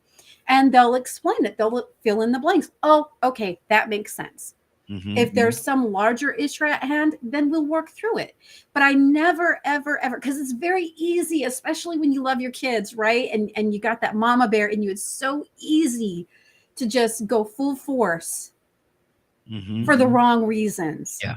But I've learned, you know, I really do. I value teachers so much. I really do. And so I have had to learn how not to immediately put the blame on a teacher because my child is coming home and saying something to me, which is only a piece of what's really going on. So, you know, I get it. I get that kids are unruly. I get that they don't have that home training a lot of the time. And that's really the missing piece right there is there's no home training. Like you said, there's no value put on their education, respecting those individuals who are providing that education to them. But it starts at home. And if it's not being taught at home, then these kids are going to school. Yeah. And they're not going to respect the environment, that teaching environment. And so, you know, but what are you going to do? Because not all children come from a good home. Not all children have that lack of abuse in the home. And yes, those teachers really do have a lot of stuff that they've got to deal with, because they're expected to not just be teachers, but counselors. And I think in a lot of states, if not all, I'm sure majority of them, there's training that they have to go through to where they can recognize when there's abuse going on within children, right? And sometimes it still doesn't get said. Exactly. Nothing is done about it. So, but like I said to Paul too, like if my kid any one of my children ever went to school and acted out in any kind of way, they better not, because they know what they gotta deal with when they get home. Exactly. But they have a good home life. Good They deal. didn't grow up like I did, or like Ryan did, or like a lot of us did, right? With that dysfunction in their home. Wow. So they have a lot. Yeah, teachers do go through a lot. 508-924-3521. 508-924-3521. Cassandra, good morning. How you doing this morning? Good morning. Cassandra, did you see that clip on the news about the teacher in Gwinnett County, Decula Middle School, that went off on the students? No. You did not see it? No. Okay. Happened a couple of days ago, and she went off on the students, telling them and she was a little rough with her verbiage. You know, she didn't touch them or anything, but she said, if y'all have all this energy, if you have the same energy, see me in the street. And so she's pretty much invited them to a fight. You know, you got the energy, keep that energy when I see you on the street. Cassandra, this is a young lady teacher. I don't know how long she's been in the profession, but she's a teacher. She went into the profession, hopefully, to teach children. How much did she have to go through to get to that breaking point where she was standing in front of the classroom and challenge these students to a fight? Well, boy, I taught for 17 years. I can tell you, oh boy. It takes a lot for most teachers, because we did it, or we do it because we love kids and we want to help them learn and we want to help them grow. But the kids today, they try you. They try you. I had a 14-year-old to threaten me in my classroom and tell me what he was going to do to me. And I told him to, leave my classroom. I said, I need you to leave now. Yeah. And he told me he wasn't going nowhere. I ain't going nowhere. Make me. Wow. Well, that was good for me. He did not hurt my feelings at all, because I went over, snatched him up out of my chair and put him outside my classroom. And he's threatening me the whole time. I'm going to get my boys and we going to come back here. And, blah, blah, blah, blah. And I said, no, just don't bring your boys. Bring your mama, your daddy, your grandmama. Bring the whole family, because I'm going to be right here. And he walked off and, talking all this stuff, what he was going to do to me, blah, blah, blah, blah. About a half hour later, the principal calls me and says, hey, you got a call in the office. Can you go ahead and take it? And I went to the phone, and he's on the phone sobbing like a baby. Miss Green, I'm so sorry. The judge said if I got kicked out of school, I'm going to reform school. Can I come back, please, Miss Green? I said, yeah, you can come back. But with the same energy that you talk to me like that in front of my class, you're going to stand in front of my class and apologize to me. That's the only way you coming back in here. Yes, ma'am. Yes, ma'am, I'm coming. Because it was between jail and being free. So he came and he apologized in front of my class. I never had another day's problem out of that child. Yeah. But you're not going to run my classroom. That was always my thing. Ain't nobody going to run my classroom. Exactly. So, if she got to the point where she did that, I mean, they must have really been pushing her, because most teachers are not going to do that unless they really feel threatened. Yeah, exactly. Let me see. We got a lot of people on here. I really want to change this topic a little bit, and we're going to go to a different topic in just a minute or two. But before we do, somebody want to say something? Of course. Go ahead, Tori. You want to see? Go ahead. So I think I missed the clip, right? The clip was of this teacher who clearly sounds like she from New York. Caught up in the house. A Decula school Yeah, with some yeah. bad cheering, and her cousins ain't there to meet the cheering outside. So she gave a piece of their mind. You know, this is my thing. And I try to explain this to my nieces and nephews all the time. You know, adults are human too. And I'm not going to have it. Mm-hmm. You're not going to be no child around me and be disrespectful. I'm not going to have it. Matter of fact, I need to talk to mamas and daddies and have them up in here too, so we can all sit down and I'm going to tell y'all how Miss Latoya going to run this thing, mom and daddy, because you will not. I will declare peace wherever I am. And I believe that a lot of these adults are giving away their power. They scared, everybody's scared of the kids. Wow. But the kids ain't scared of nothing. Mm-hmm. Yep. The parents scared of the teachers. The teachers scared of the states and their bosses and to lose their job. But the kids walk around here bolder than all outdoors. Come on with the jokes. You will not. And that's where our problem is. We're giving over our power and so scared to do something. Well, you know what? It's worth. Did y'all hear me say yesterday? It was worth the risk of me going to jail about this nephew yesterday. Y'all had to talk me down off the ledge. Mm-hmm. Because I'm going to always stand for what is right for them. And when it comes time to you think you want to buck the system and go the wrong way, then let me tell you something. Go ahead, call 911. What for, auntie? Because it's finna go down. And that's the same way with these kids in these schools, too. It starts from the top, just like everything else. The assistant principal is just there for money. They don't care, because if so, on that first day of school, you need to be letting them know how does this finna roll. If you got an issue, bring it to the office. If you cause my teachers a problem, I'm gonna throw you up out of here. And the parents need to be involved too. And I was just a manager. And when you brought your child to me talking about they're gonna get hired, this is what you got. You're not going to come up here and tell me nothing about your child. You're not going to fill no application out for him. You're not going to come up here and get no check. You finna follow the law the way it's supposed to be. And if you think you're going to be up in here interfering with the way I operate this restaurant, I'm going to tell you what you do. You got 4 exits, 2 windows, and 2 doors. How would you like to leave here? Mm-hmm. We give away our authority. Mm-hmm. And I believe when it comes to the school system, you so scared, you so timid. Ooh, my check, my pension.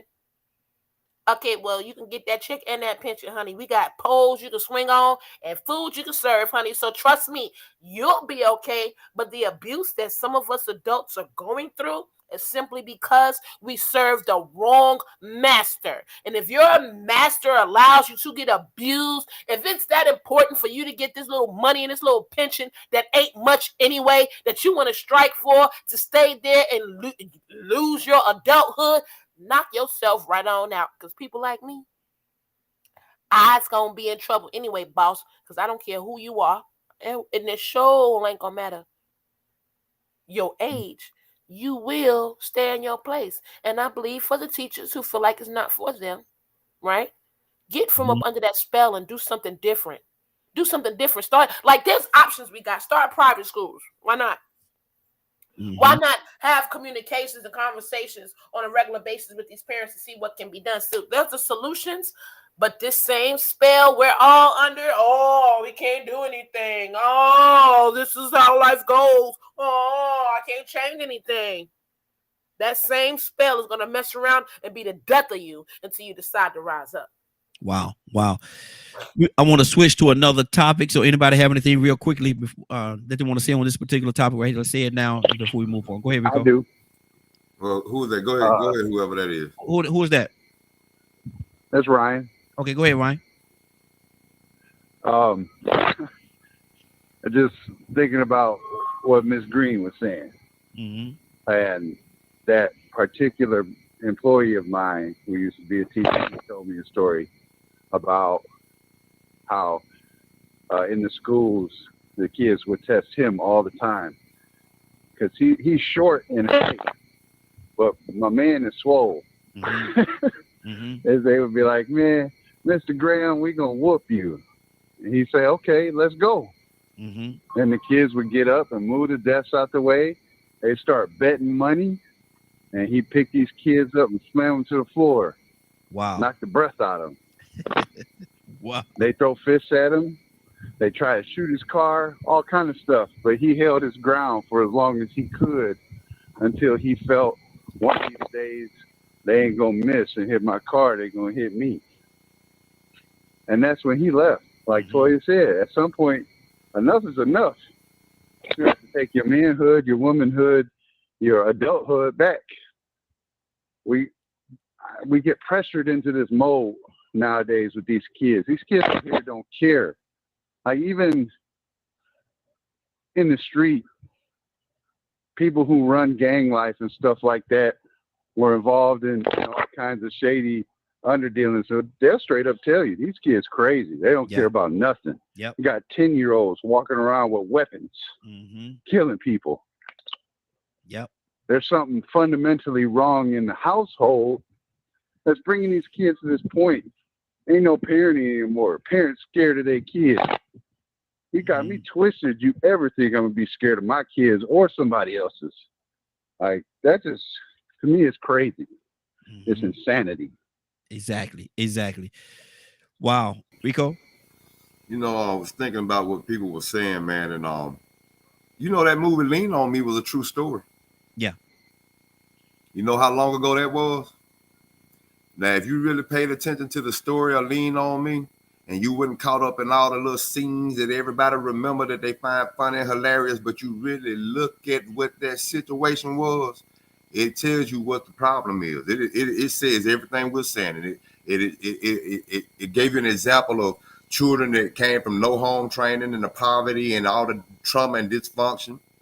It showed you the teachers trying but being frustrated and not caring and losing the cool. It showed you why those teachers were staying. It showed you the lack of funding. And you know, it's hard, man, because some of these teachers got a real heart and they understand how important education is for the community, because these children right now, they just bad kids. But one day they're going to be the community. They may be the super predators. And some people really do understand how important education is, but at the same time, this is their way of life. This is their way of survival. So they sort of handcuffed because they cannot risk losing this job and then not being able to eat next week. That's a hard decision to make. That's where that resilience comes in. Oh, these children are difficult. Y'all just don't know how hard it is being a teacher now. But I have to survive, because if I don't work and do this job and I'm actually doing it for the right reason, I won't get that thing they created that they, make inflation out of and that, they require for me to have to be able to live. So I'm handcuffed. People are handcuffed. They're kidnapped. We've been kidnapped by this dollar. Yep. And they control everything. So, we could point the finger at the funding. We could point the finger at the parents. We already know that this is an issue. But the biggest problem is, or the issue that's not being addressed, is the fact that on every school board you go to, I'll say maybe 95 and 98% of the people on those school boards don't have one child in the school system. But the reason why they're involved, because they know how important education is. I can say 98% of the people that create a school curriculum don't have one child in the school system anywhere, but they're trying to sell it to schools across the nation or across the state. Why? Because they know that education is important. But when you go to these school board meetings, not only do you not see the parents there that's able to address the funding and ask the questions or even concerned about the importance of this funding and the lack of and where the money is going, they're not even going to the school meetings. They'll show up for an alumni reunion. They'll show up for a football game.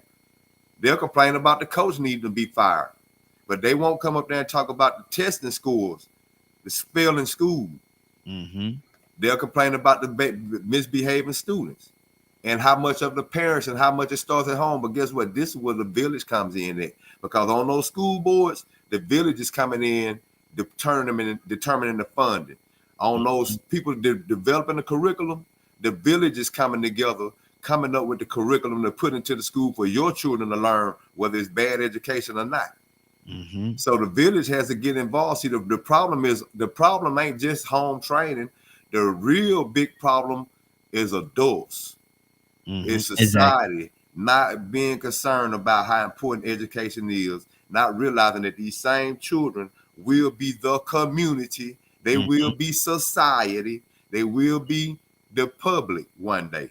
They Exactly. will be the people that you say that you want to vote, that need to be concerned about the important things. But when the rest of the village isn't showing up for the school board meetings to counter those people that are over the school board that are creating a curriculum, then everything goes haywire. So now we expecting just the parents to fix it. But really and truly, people that really have concern need to pay attention to the school systems in their city, because they know good schools actually dictate the economy and the success of a city. Good deal. Good deal. Pay attention to that. Absolutely. Anybody else have anything they want to say before we move on? Anybody else got it? Hey, Ronnie. Yes, sir. Ronnie. Yes, sir. Rico just said something that is so, oh God, groundbreaking. And I've been saying it for years when I'm having my dialogue within my segment in society. If you look at those school boards, right, most of those folks that are movers and shakers on those school boards, their kids go to private schools. Right? I guarantee you, if you made it a rule, for example, that if you are a representative of this school board, your kid must go to public schools. If you're a representative for the public school system on the school board, your kids must be registered in public schools. Or you will see some changes. You'll see some people making some moves, because see, what is not fully explained is that we say private schools and we think all they get is private money. They don't. Right?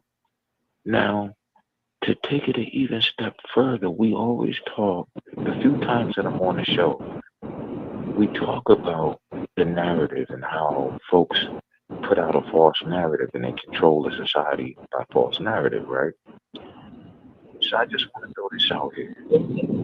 Years ago, I would have greeted you, or in my departure from you, I would say to you, my brother, you stay woke. Right? Yeah. Is that right or wrong? If That's I right. said that Yeah. 10 years ago, that was almost said, hey, brother, stay on your grind. Keep doing what you're doing. You know what I'm saying? Keep learning. Correct? Now we're living in a culture and society with a group of people that is purposely not even attempting, they're dumbing down the children for which they constantly pull money from. We have a group of people that every time something needs to be done, the first people that get cut out of the equation in terms of dollars and cents is the kids and the elderly. Yep. Right? Curtis, why have I never heard of a story when they have all the cuts? Why I never heard of them talk about cutting their salaries, cutting some money out of their salaries to make the betterment of the school for the students and things of that nature. Why haven't I ever heard that conversation? Exactly. And when you hear about the cuts is always to the lower line, the teachers. I remember, and I'm not going to take up too much more time. I remember getting a leaflet from my oldest boy's school. That's when I knew it was really going to crap. I remember getting a leaflet from my oldest boy's school telling me everything that he had to have to start the school year. And when I got that leaflet, I'm going to tell you, I was embarrassed. Because I never had to take that much stuff. I never had to, as a parent, come out of my pocket to pay for the most basic of things like toilet paper, soap to wash your hands. And we sitting back acting like this is not going on, acting like this is appropriate. It's not. We put our kids in the hands of a system that realistically is not doing the basic essentials to provide for their well-being. And now, I'm going to say it again. Now, if I tell you to stay woke according to the narrative, I'm telling you that something is wrong with that. Exactly. Good I'm deal. telling you that you are a cause to an American problem that is bad. If I tell you, hey, brother, stay woke. Huh?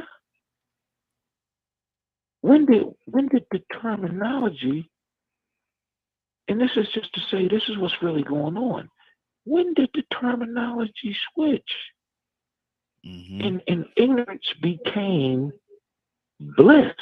Yeah. Or ignorance became the benchmark center post or appropriateness. Yeah. Wow. I'm just saying. Wow. Listen, we're about to switch up, because like I say, there's a lot to be said in this particular topic right now. But I want to touch on this other topic before we get out of here. Let me but before I do that, Rico, I gotta do your favor, brother. Your boogie shoes. If you are in and around the Atlanta, Georgia area, this Friday, 2 days from now, this Friday, if you're in and around the Georgia area, you want to make your way to this venue right here, because we're having a 70s, 80s, and a 90s flashback jam. Flashback jam is gonna be absolutely amazing. Things are coming together as it should, and I'm excited now. I'm very excited about this event. And so, if you all are in and around the Atlanta area, and you're looking for something real good to do, reward yourself. Yes, Antoya. Make sure you say, let's get ready to rumble with them boogie shoes. Lord Jesus. But look, make sure y'all come out and have a good time. It's going to be absolutely amazing. It's going to be a fantastic evening. Like I said, I'm going to be there with my boogie shoes on. With your boogie shoes. That's right. That's right. How we do it. That's how we do it. So y'all make sure y'all come up there and go up to Toya with a T and shake her hand. Yeah, if you probably got to go on the dance floor to get her, but it's okay. Don't have to. You got to come on the dance floor to get her. But here we go. We're going to play this commercial. We're going to come back with a totally different topic. Y'all take a look at this. 70s, 80s, and 90s flashback jam. Do you know how to party? Do you still have your boogie shoes? Sine Event Hall, 2308 Henry Cloud Boulevard, Snellville, Georgia. Get your tickets today.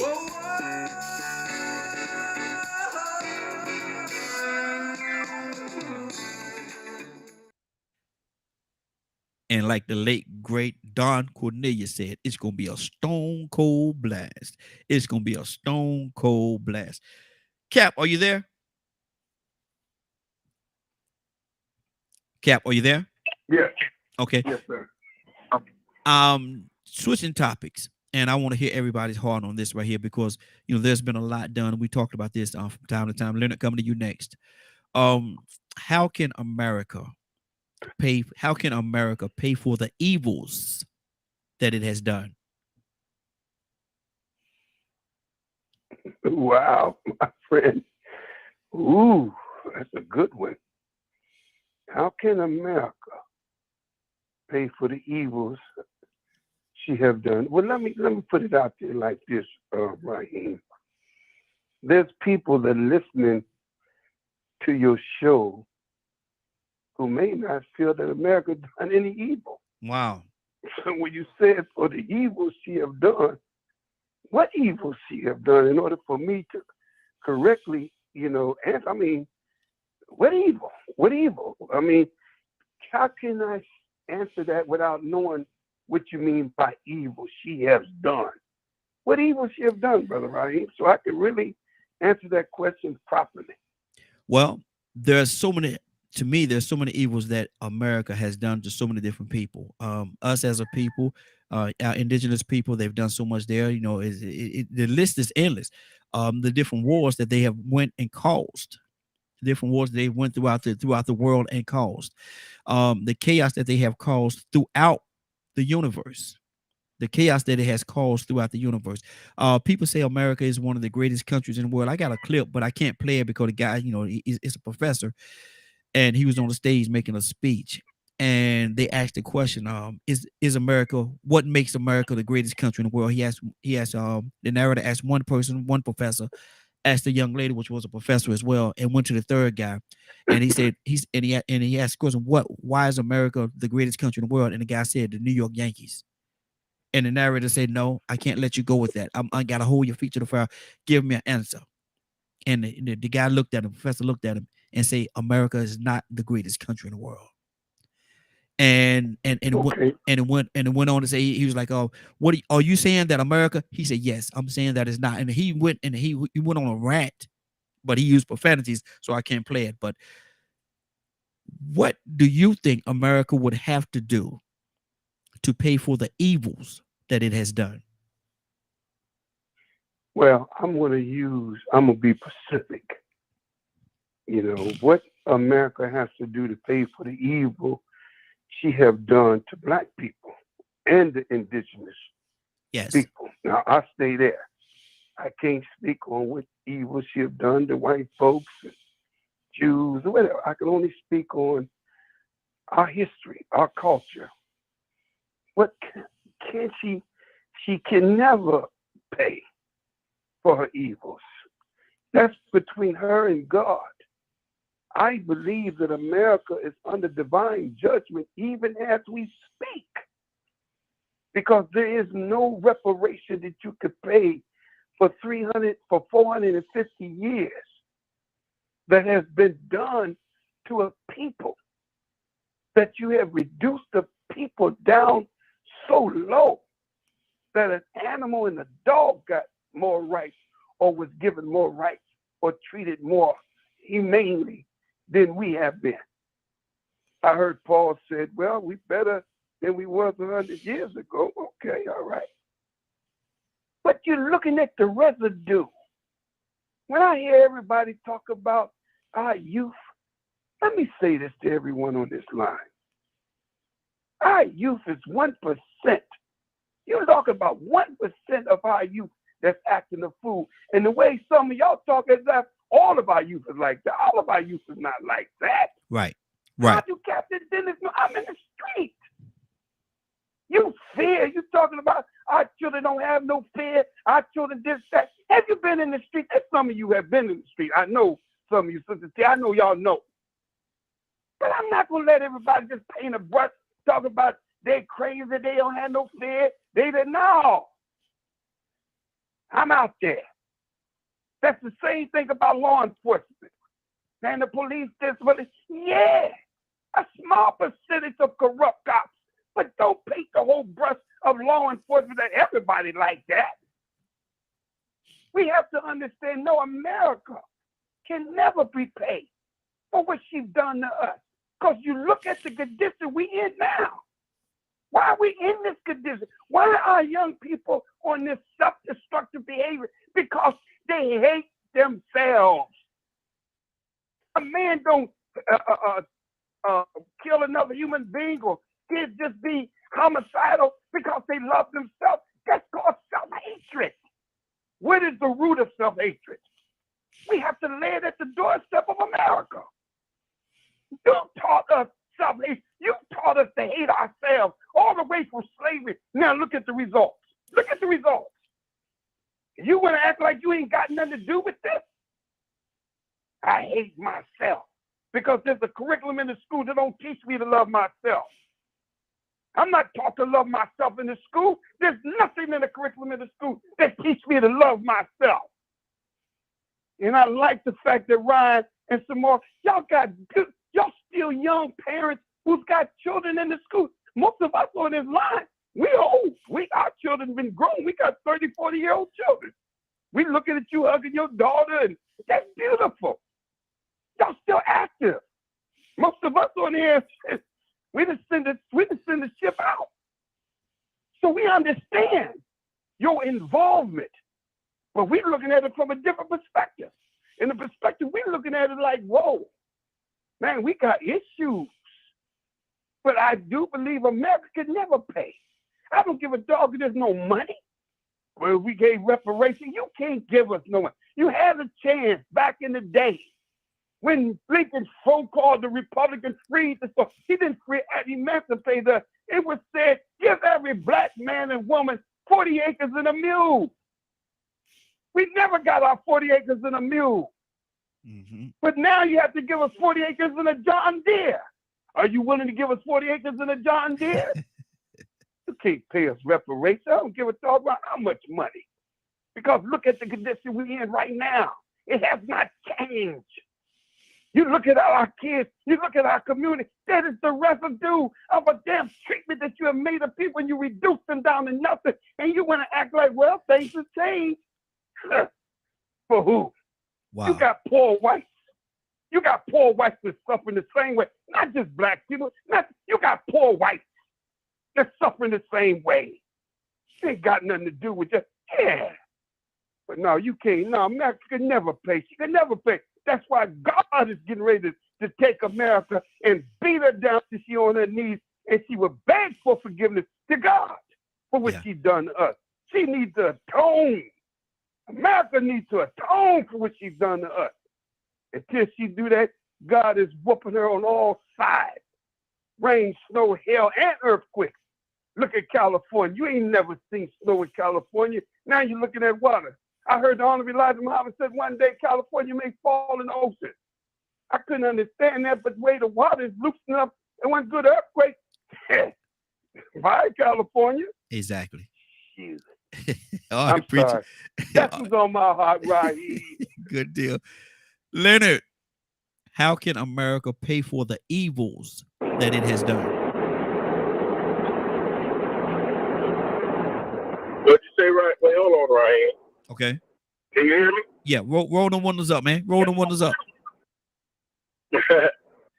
How can America pay for the evils that it has done? Well, first of all, you can't pay for evil. That's one. So, and definitely you can't. I heard an old saying, ain't no sense in satisfying a woman that can't be satisfied either. So we have to look at it from that point of view. What you can do is stop doing wrong. That's what you got to do. You got to do that first. You got to stop doing it. It ain't like it stopped. But the way to changing it is actually putting things into place to move in that direction. There are some people that will never be satisfied. They don't care what you do. It ain't even in their mind frame to ever be satisfied because their lives are built around eating off misery. Wow. You understand? So there's no sense in trying to satisfy those people. Now, you can't lump it all together. You talk about America this, America that. You America. You America. We have certain things that we can fix.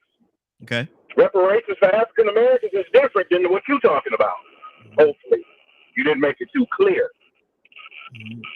America has been at war how long? What will reparations look like to you, Leonard? What will reparations look like to you? Well, reparations is definitely a move to equalize those places where we know that there was discrimination against African Americans and home ownership. But there was discrimination. You have to fix that. Even if that looks like one, you discount every African American mortgage by 50%. You have to return lands back to some indigenous individuals. There are programs that people are working on in terms of reparations. Shout out to NCOBRA, which I participate with. But that is one issue. One issue. America not just going to suffer because of slavery been around. A lot of people are going to suffer for all the slavery involved. Sex trafficking, all that. But when you're talking about a nation as a whole, don't exclude yourself. Especially if you ever wore the uniform, guess what? You America. If you ever participated and donated to us, you America. So what are we going to do to change this situation that we're in needs to be the issue. That's like some people think they don't consider what they did either. Some people tell you, I'm just doing my job. Wow. Definitely go after those things and try to see what we can do now. I'm not going to be rehearsing what happened before, except I wrote a reparations formula, right? Mm-hmm. Just money, science measure. Wow. Forget about it. Good deal. Forget about it. 508-924. You have to come better. Exactly. 508-924-3521. 508-924-3521. Asking the question, how can America pay for the evils that it has done? I think we have Friday. Was it Friday that you? It is I. Good morning, Friday. How you doing this morning? How you doing? Hey, doing good. Friday, how could America pay for the evils throughout history it has done? Own it. That'll be step one, to own it.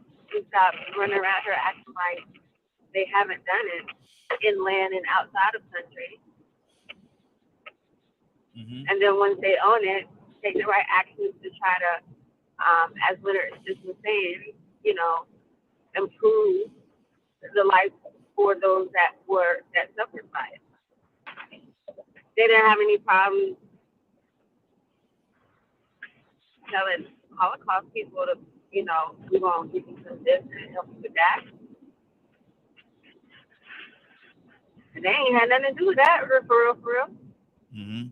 So handle your business at home and where you've been mistreating other people, other places. Own it and do the things necessary to improve the life of those that are harmed by your actions. Wow. And if that is reducing mortgages so people of color and indigenous people can get proper housing that they've been redlined from and just flat out denied because of that. And eliminate property taxes with that for a period of time so they can get caught up. At least one generation worth of no property taxes for them, along with reducing it. If you know what I'm saying, because it needs to be practical for today, like what Leonard was saying. Yes, money is great, but we saw what happened during COVID when they were giving out money. Yeah, it went right back to them. So maybe that's why they're all for it now, because it cycle right back to them. No, do something that's going to be beneficial to help people get out of the situation that they're in. Exactly. Stop putting the liquor stores 10 deep in one block. Just let's be practical and make sense about how we're treating in the aftermath. That's how they can correct it. Absolutely. Zamar, what do you say to that, sister? How can America right the evils that it has done? I agree with the fact that it can't. I mean, the only thing that we can do truly is just try to create a better future, but there's just so many layers to that. How do you create a better future for everybody involved? And being mindful of everybody involved in that future that you're trying to create. We can't wrong our past mistakes for this country any more than we can right our past mistakes that we've made as parents. All we can do is say sorry and try to move forward. So I don't know what people really want out of that, out of America, for all of the wrongdoings and everything. So I can't really speak and say that this is going to work or this is going to work or this should happen or that should happen, because it's going to look different for everybody depending on your ethnic backgrounds and what those injustices or wrongdoings might have been. It's going to be different for everybody. Wow, that's good. Rico, Paul said this right here, and I want you to read it for me. Rico, you there? Read this here for me, man. This is what Paul said, and I think it's in response to what our Cap was saying. I think, hopefully you'll call back in and clarify it. But read that for me, brother. He said, what about the evils done to women, Native Americans, Latinos, poor whites? Do we all get reparations? I'm in favor of repairing the damage done to all people, but not based on race. I could respond to that, but you know what I'm saying? I spoke a while back, man. So go ahead, Jay. I don't think Jay says anything in a while. Now hold on, Rico. You don't want to say nothing to that? I mean, man, I look at it like this. there are certain benefits and advantages in place for those people to I'm gonna say repair what was done in the past. You know, I think like with casinos down here in Alabama, you have certain Native American communities that actually benefit from casinos, but gambling is illegal. But they get a pass. Why they get a pass? Because of some of the injustices that were done. So you can always get some therapy, and you can also do some supplemental benefits and some repair. I mean, you can always fix a wound, especially if it's consistent. It's almost like building a skyscraper, and then you finding out there's a flaw at the bottom. You can still go in and correct that flaw somewhere to make sure that that building corrects itself. You get what I'm saying? I mean, we said a second ago that America ain't a woman. And so what she did, you know what I'm saying, wasn't apparent to its child. The system, it was a system that was created. A lot of people have received certain benefits. I mean, you know, like if we would ask that question, what about with the Jews? What about the Holocaust? What about Germany? They said they laid the groundwork.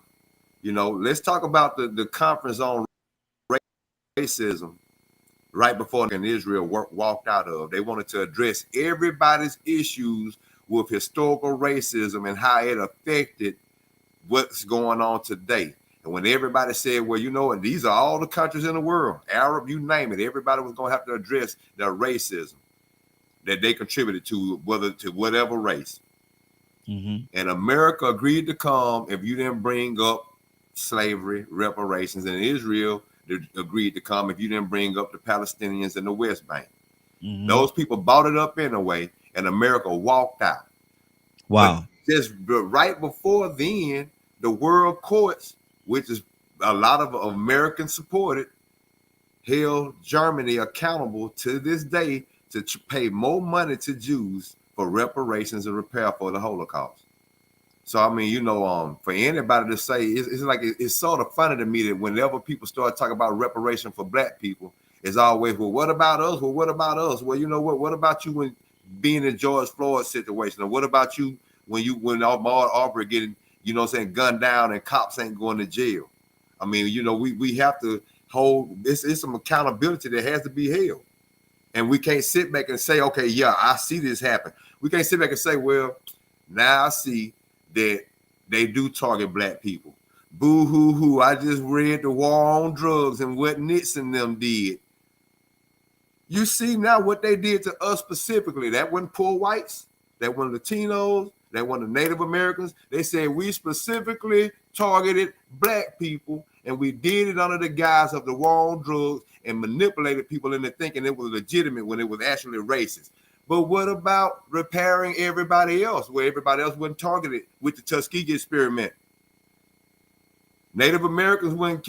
I don't remember Malcolm X and Martin Luther King Jr., Medgar Evers, or Emmett Till being Native American and Hispanic, poor white. I know some white people that died for dealing with those people, for trying to advocate on behalf of those oppressed people. So these people that were terrorized in a whole different way still need some type of adjustment. They didn't agree to 40 acres and a mule for nothing. They reneged on it. But for some reason, they made the agreement at first. Why? Because they knew that they were right to do it. It was old. Exactly. Let me go to Cassandra. Cassandra, what's on your heart, sis? Talk to me. Jay, coming to you next, brother. Cassandra, you there? Yes, I'm here. You know, I agree with Rico. You know, people like to deflect when you're talking about reparations, and I don't understand that. We're not trying to talk against anybody else that want to go for reparations, but why are we not? Our ancestors did and built this country. Why are we not being paid for that? I mean, I don't think it's going to ever happen. I don't think they'll ever do it. But I'm saying the idea of it, I think, is a great idea. You look at South Africa, which, you know, we could talk about that all day long. They gave back the land that belonged to South Africa back to the real Africans. Hello, somebody. Because it was totally run by whites. So there are a lot of instances that we could talk about, but I wanted to go back to something Cap said when Cap said, the Honorable Elijah Muhammad talked about the city of angels over there. We do realize that in the end, what Christians should realize this, that in the end, the U.S. is not considered a superpower in the Bible. So you need to do your research on that. They're not considered a superpower at the end. And also, there is a city in Revelations that fell into the sea called the city of Los Angeles. So this country has done a lot of evil, and it will pay. It is beginning already to pay for it. So that's not a Democrat or Republican thing. That's this country. That's America that we live in. And we need to do something to change that. Change the narrative. At least try to do right by everybody. Exactly. We're going to go in this order here, but we're going to add some more to it as we go. But we're going to go to Jay, Donald, Ryan, then we're going to go to Badger. Jay, what's on your heart, brother? Good day, everyone. Morning Glow family. I appreciate being on again. Good morning. How you doing this morning? I'm living lovely. I'm listening to the conversation. Didn't get a chance to hear it all or comment, driving my son to school and whatnot. But I'm, me being a minister, me being the one who believes in God, in the scriptures. The scripture says the wages of sin is death. But the gift of God is eternal life. Now, if you've sinned or if you transpired, the wages of sin is death. So, but I'm not saying kill everybody. No, because the Bible also says, Christ said, all have sinned and come short of the glory. So we've all messed up. We've all done stuff wrong. But it also says, my God in heaven, I don't feel like preaching this morning, but it is what's in me. If my people, Second Chronicles 7:14, which are called by my name, would humble yourselves and pray, then turn from your wicked ways. We have to make a turnaround, as so many people have been saying. We have to all of us, black, white, Indian, Hispanic, all of us, we all have to change. And in order for us to grow or to be better, we have to change. We've all messed up. We've all done wrong. We've all discriminated, black and white alike. We've all oppressed. We've all been oppressed. Lower class whites, all of us, African Americans, all of us have been oppressed. All of us have been through all these things. But what have we done to change it? All of us have been talking about this for years and years and years. But the Bible still says you got to humble yourself. All of us, both sides. Reparations. What do you want reparations for? You've done wrong too. We've done wrong as well. But until we all together collectively say, you know what, we've done wrong. Let us return to God. Let's return to the one who made us all possible and just do better.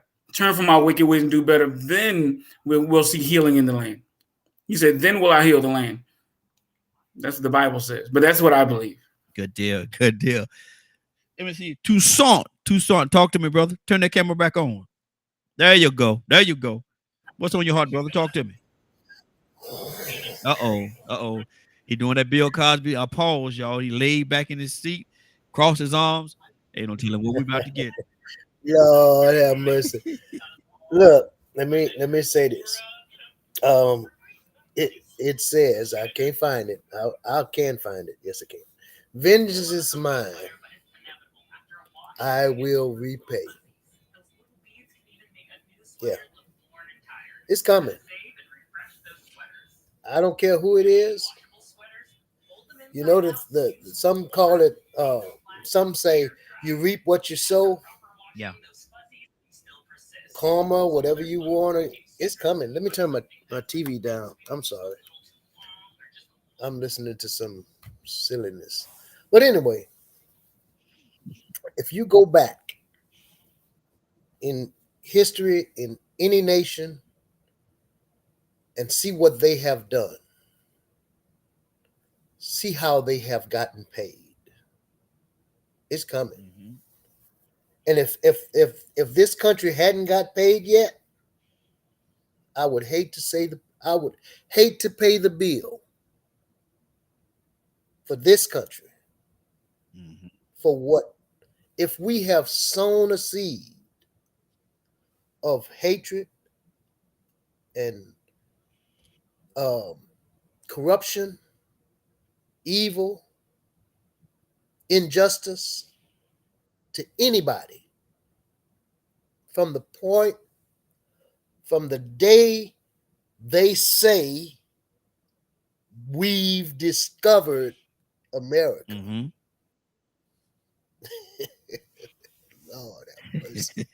When America becomes great, it will be at the bottom of the sea. Wow. Yeah, the whole country. So it's kind of like flee from Sodom and Gomorrah, and don't you turn around. Mm-hmm. I don't know where we're gonna go, but this is not gonna be a good place to be. Yeah. Exactly. If we get what I have to say, because I can't blame anybody else. Because if you're not part of the solution, you're part of the problem. Say it. Say it. And we have allowed people to get away. We voted folks in to inflict us with more hurt and harm. And we pay people. Just like we're talking about the educational system versus how we pay for entertainment. You got it coming. Yeah. Yeah. Lord have mercy. If there is a such thing as fire and brimstone, Lord have mercy. Look out there. I said, watch out there now. It is not going to be pretty. Yeah. And I would hate to be I can only say it like this. It's simple. 3 words that Jesus himself said. Remember Lot's wife.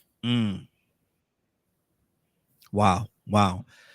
508-924-3521. 508-924-3521. How can America pay for the evils that it has done? Ryan, what's on your heart, brother?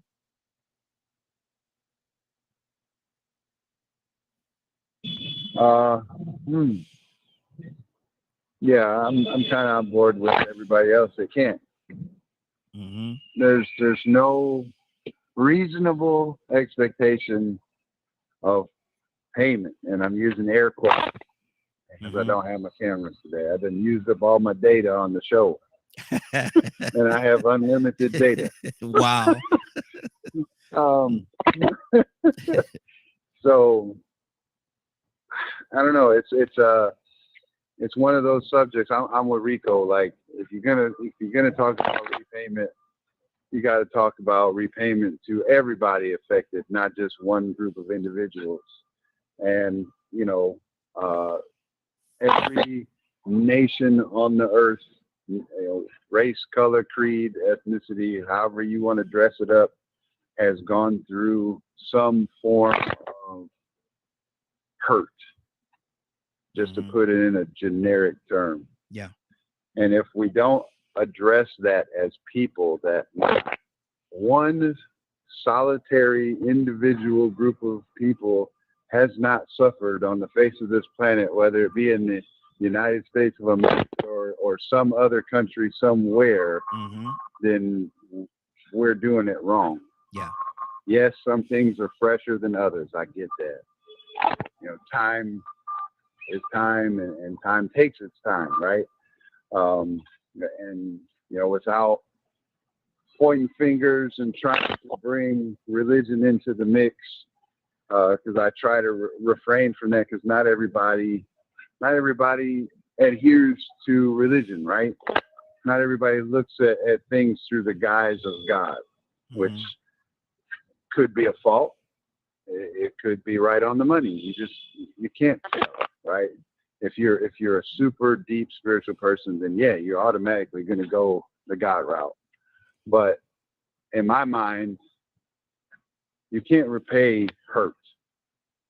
The only way you repay hurt is with vengeance. And vengeance is definitely not the way, because what does vengeance get you other than more hurt? So there has to be some form of healing process between peoples, all peoples. And it isn't until people realize that we're all people. When you cut us, we all bleed the same. We all share the same DNA strands in the end, we'll never get any healing. And for me, if you're going to ask me that question, how do you repay? You repay by doing right and helping the healing process instead of hindering the healing process. And that's not up to the powers that be. That's up to us. The only person that can do that is us as a people. That's not a governmental control issue. That's a people. Good deal. Good deal. Badger, how can America right the evils that it has done?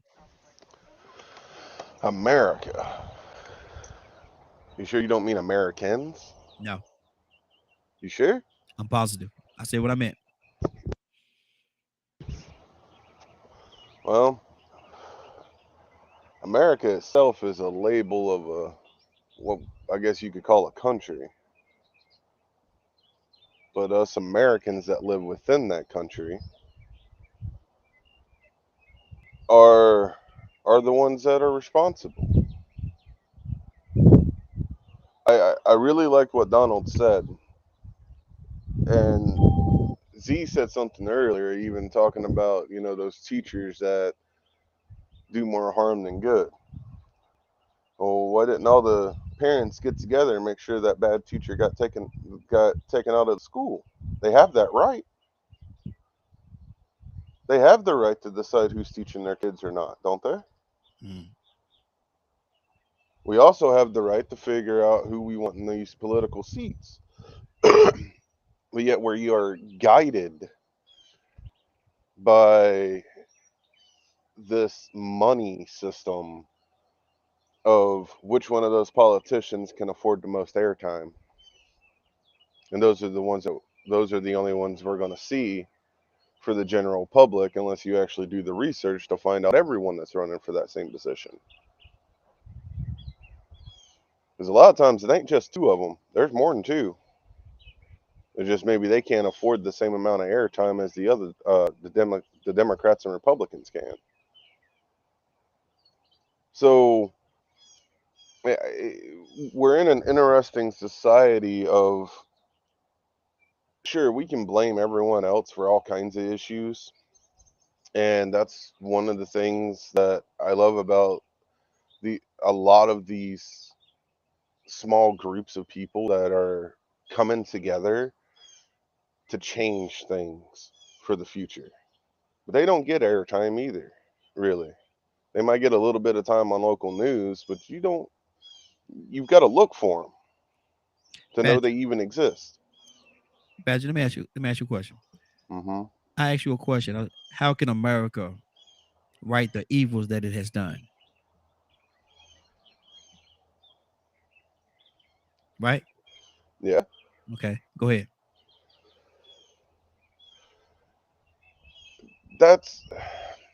America is nothing, or the United States of America. America, what is America? America is its people. The indigenous, the African Americans, the Chinese, the Asians, so on and so on. Everyone that born and raised here, came here with a green card, all saying that we are Americans. Aside from the ones that are coming to visit and then going back home wherever they're from. But those of us that are here, have the social security numbers, and so on, we are Americans. Even the indigenous people, Native Americans. Okay. So, and a lot of people don't really know what's going on tribal lands. Why is that? It's dictated by the news networks. A lot of people don't know what really is going on city streets. Who dictates that? The media, the politicians, the business people, the ones that benefit from it. They dictate what gets shown on there. So if we want to make a change, or for America to become better for the things that they've done in the past and that are the people that is still going on, we the people are the ones that need to make that change happen. Okay, good deal. Let's keep this thing going. Let me go to who I said was going to be next. Brother Pete, good morning, sir. How you doing this morning? Top of the morning, DKM Radio, Morning Glow, Family, Facebook, Man. the world tuning in. We hope you are. Yes, sir. Yeah. Now talk directly to the phone, man. We got to hear what you're saying now. We got to hear this. All right. All right, my man. How can America pay for the evils that it has done? That would take sincere honesty and truth, a high form of pure spirituality, and this thing called righteousness. That's only going to come from you being connected to a spiritual source in purity for America to atone truthfully for the wrongs that it has committed. Mm-hmm. So that's a great feat. A simple task, but it's a great feat because we have to go within ourselves and see ourselves and see our actions, see the spirits and the motivations that have controlled us or we have allowed to control us, and then humble ourselves up under the concept of what truth is, and then righteousness, and having a very high, purest form of true spirituality. So that's there sits the challenge. And when you're talking about the reparations part, if I'm allowed to go back, go ahead. When you talk about a people being stripped of the knowledge of who they are, their culture, their prehistory, their spirituality, their land, okay? Today you have millions of people who know none of that about themselves. How do you repair that? And then you have, from that point, you actually own people as property and have them perform labor, strenuous labor, and you make wealth off of it and you pay them nothing. Mm-hmm. And then you have a system mindset in place that consistently would pick on these people, prod at these people, deprive these people, negate these people, injure these people in any way that you can, is what you did. Even the very texture of their skin color was not to be. Mm-hmm. It was considered a not to be. This just shouldn't be. Let's see if we can wash you and if it'll scrub off. Wow. What level of insanity do you have going on? Okay. And then the unspeakable brutality. And even till this day, we can go through healthcare, we can go through housing, employment, ability to own land, ability to own business, ability to create something and own the patent. You can go on and on and on and on and on up until today.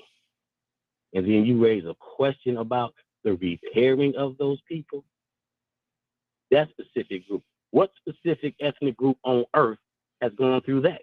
Yes, they have forms of slavery all over the world. We're not talking about a world campaign and a world structure to address it in a world position. But specifically, I believe, and if not, I am speaking about specifically here in North America, USA, below Canada to the side of Mexico, bordered by water. I'm talking about that area and that structure, that republic, that form of government, and the systems that operate. What do you mean if you can't completely comprehend the need for repair specifically for those people? Mm-hmm. Listen, with everything that has been done to that group of people, there's no reason for this place to be even in existence. It should have been burnt to the ground a long time ago. Wow. Those people have the legitimate, lawful right in equity, in law, to kill everything over here for what has been done to them, what has been taken from them, what has been deprived from them. They're not negotiating with that. We ain't going to God to talk about that. We're talking about man to man. Okay. All right, preacher, wrap it up now. We want to inject all this other stuff. Get your mind right and get your focus right and understand the need for that and the necessity, the legal, lawful, truthful, righteous, just response for the damage that has been done and continues to be done, and it's permeated. It has flipped over into full speed forward. You have truly damaged a whole group of people. And then you actually want to stop and consider, what does it look like? If I slap you upside your head, I'm pretty sure you will receive an offense. You would take that as an offense. Mm-hmm. Good deal. Good deal. You have Preacher. Now we got about 100 people on here preaching. Now we got to keep it moving. Now, I appreciate. We're gonna go in this order right here. We're going to go Kurt, Willa, and then Joseph, and then we got Paul after that. Kurt, what's on your heart, brother? How can America right the evils that it has done? Raheem, America can never, ever pay for the evils and the atrocities that it has done. Wow. Never? And the length, never. Mm. Because it has completely destroyed a particular culture, group, and or sect. Mm.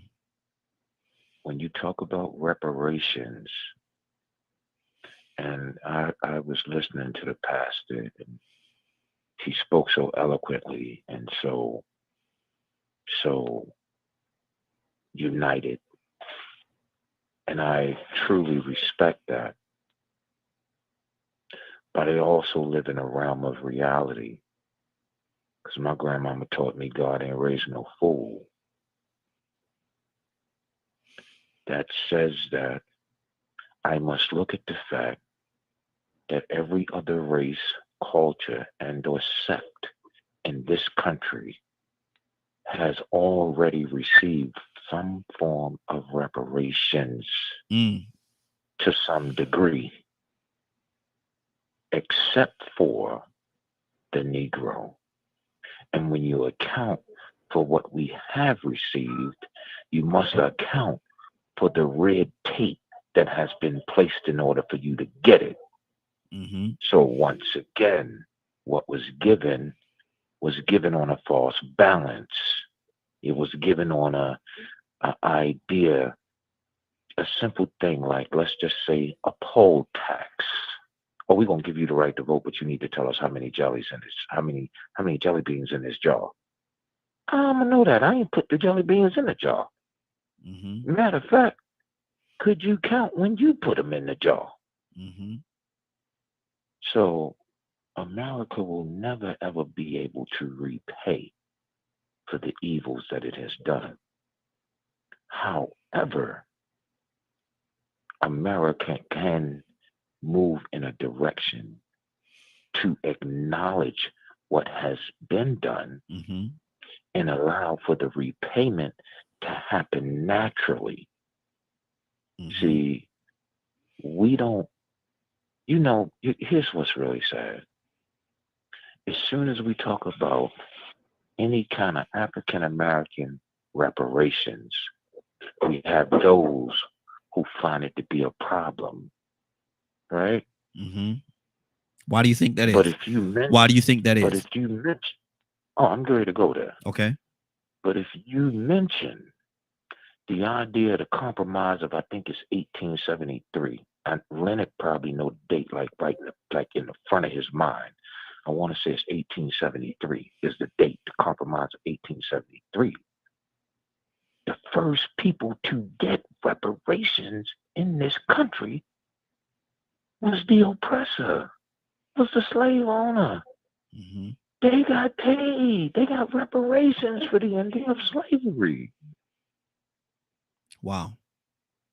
Wow. You was emancipated, but never set free. That is what has happened to a whole entire culture of people in this country. They have been emancipated, but not set free. Mm-hmm. Wow. Wow. Stay right there, Kurt. We got to keep this thing moving. Wrap it up for me real quick, brother. Listen, and I don't want to sound like, I don't want nobody to misinterpret me.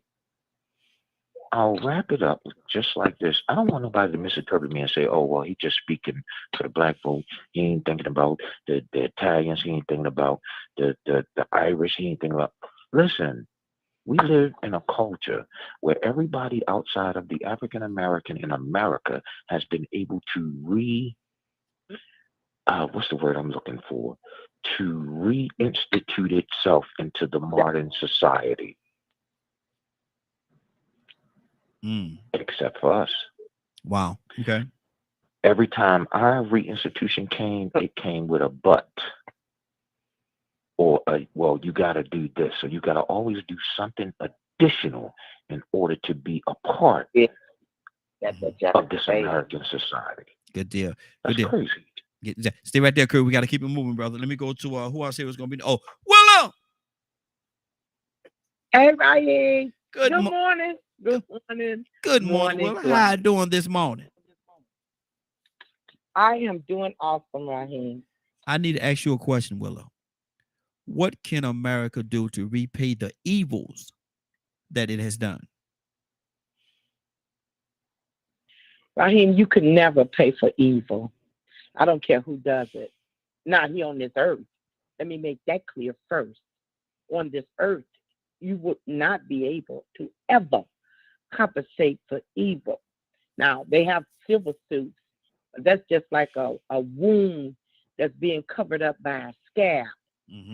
So if you could never pay somebody for something that you did and knowing that it was the wrong thing to do. America knows that they've made a lot of bad choices and decisions for the people. And they won't be able to compensate. Now, they might put a smile on your face by trying to compensate you with a few dollars, but in our hearts, that really doesn't compensate for all the evil. I'm like what Leonard said. Stop it. First of all, recognize that it's wrong and stop doing it. Yeah. That's one way you change something, but you could never compensate for the evil that's been done. And that's on my heart right here. Good deal. Good deal. I see we hadn't had opportunity to call on Mr. Hicks. So let me go to Mr. Hicks. Mr. Hicks, good morning, sir. How are you doing this morning? Good morning, Raheem. Family, I'm having a lot of problems with my computer and everything here. Internet. I saw you was going through it this morning. I saw you came in a couple of times. I said, man, Mr. Hicks having some issues over there, boy. He got to lift his arm up and throw his left leg and lean his head to the back like an antenna. But Mr. Hicks, I need to ask you a question. How can America repay for the evils that it has done?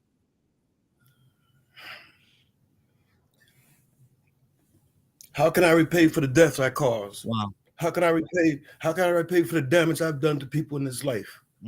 How can I? And I thought I was right. I'm saying this without the elements of forgiveness, and it ain't an easy thing. It's a hard thing. Because the natural instinct is for revenge. Get back. That's natural. That's the flesh. That's natural when anyone hurt you and offend you. The whole way that the Christ taught was treat people right, even when they treat you wrong. That's your highest calling. When they're wrong, you do right, because you stand on the principle that the real final judgment's not in this world, not here, but it evolves where you go after this here. And I'm not going to get caught up in the theology, but I'm saying I killed people in my life. And it weighed me down because somebody else told me I was supposed to do this thing. And I was too weak to stand up, even though in my heart I had the word that told me I can't do this. But peer pressure, all the world around you saying you got this uniform, you took this oath, you got to do this thing. And the hardest thing was to throw down my weapon and let them lock me up in Vietnam. Because I ain't going to do it no more. So I'm saying, how can I repay for what I done? I couldn't. You can't. America can't. It's going to take some kind of spiritual happening inside yourself to forget the past, glance back at it for sure, know it, but keep your eye on the future. Because we keep spinning this circle,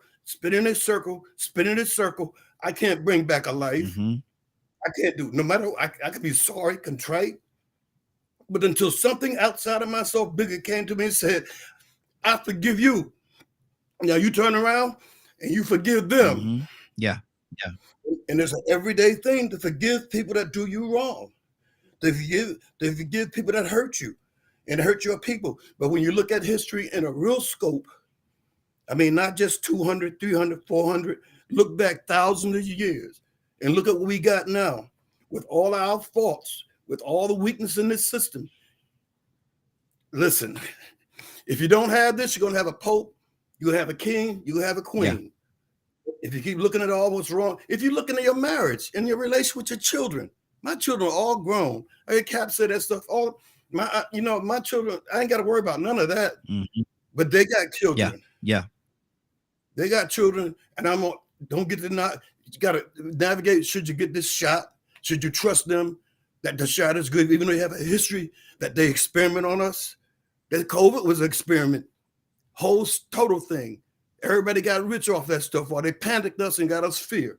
How those around pointing fingers at each other, canceling each other. And if you say something about, I like Trump, man, somebody gonna jump and beat you up and say, don't say that. You can't say that. You black. You're supposed to think this way. I look what's happening now with them covering all this stuff, that Twitter stuff, all the stuff that's been going on for the last 4 years. None of the majors, they're not covering it. They're not talking about it. They've lied to us. So the point is, how do they correct this here? You can't correct it. Mm-hmm. We just got to, in our personal lives, work through this thing and try to find some forgiveness. The first slaves, find out who the first slaves in this country were. Check about the Slavs. Mm-hmm. Check about the Irish. Check about them big two. Check about the stuff that's going on. Look at all the murder going on. Billions of people dying. Skulls. They have skulls lined up, skulls and bones from all these elders that they had destroyed, because the communist doctrine is you got to get rid of the old heads that remember how it used to be. Remember when they did have certain rights. Get rid of them. Mm-hmm. But America is changing. I mean, I've been so frustrated over the last 6-7 years because I was seeing that everything they did, they got away with. They control all the television shows. All of them be echoing the same thing, saying the same word. The comedians do it. Mm-hmm. People on The View do it. Everybody doing it. And if you go against that, it takes some strength to stand up against the tide of the crowd and the mob. Exactly. All right, preacher. Now we got to move on, man. You got a lot going on. You came in late, boy. But you came in with. I've been trying to get on a long time, but I'm out of here. There you go. We'll keep this thing going. Let me see who I say was next. Oh, I said Paul. Paul was no. Did I say Paul? No, I said Joseph. Joseph next. Then Paul. Joseph, what's up? Good morning. Good morning, sir. How you doing this morning? Doing good. How does America repay for the wrong she's done? Yes, the evils. Yes. The evil she's done. Well, everybody been saying it. I like what my brother said recently about, Jesus said, if you have an altar against your brother, leave your offering there and go make it right. Then come back and offer up your offering. And America claims to be a Christian country. They boast of that, the right and left. So, but we're very selective about what we want to read out of the Bible and what we want to obey and how we want to interpret it. But it's cut and dry. If you wrong somebody, go make it right before you try to come before a holy God, because God ain't nothing to play with. Mm-hmm. But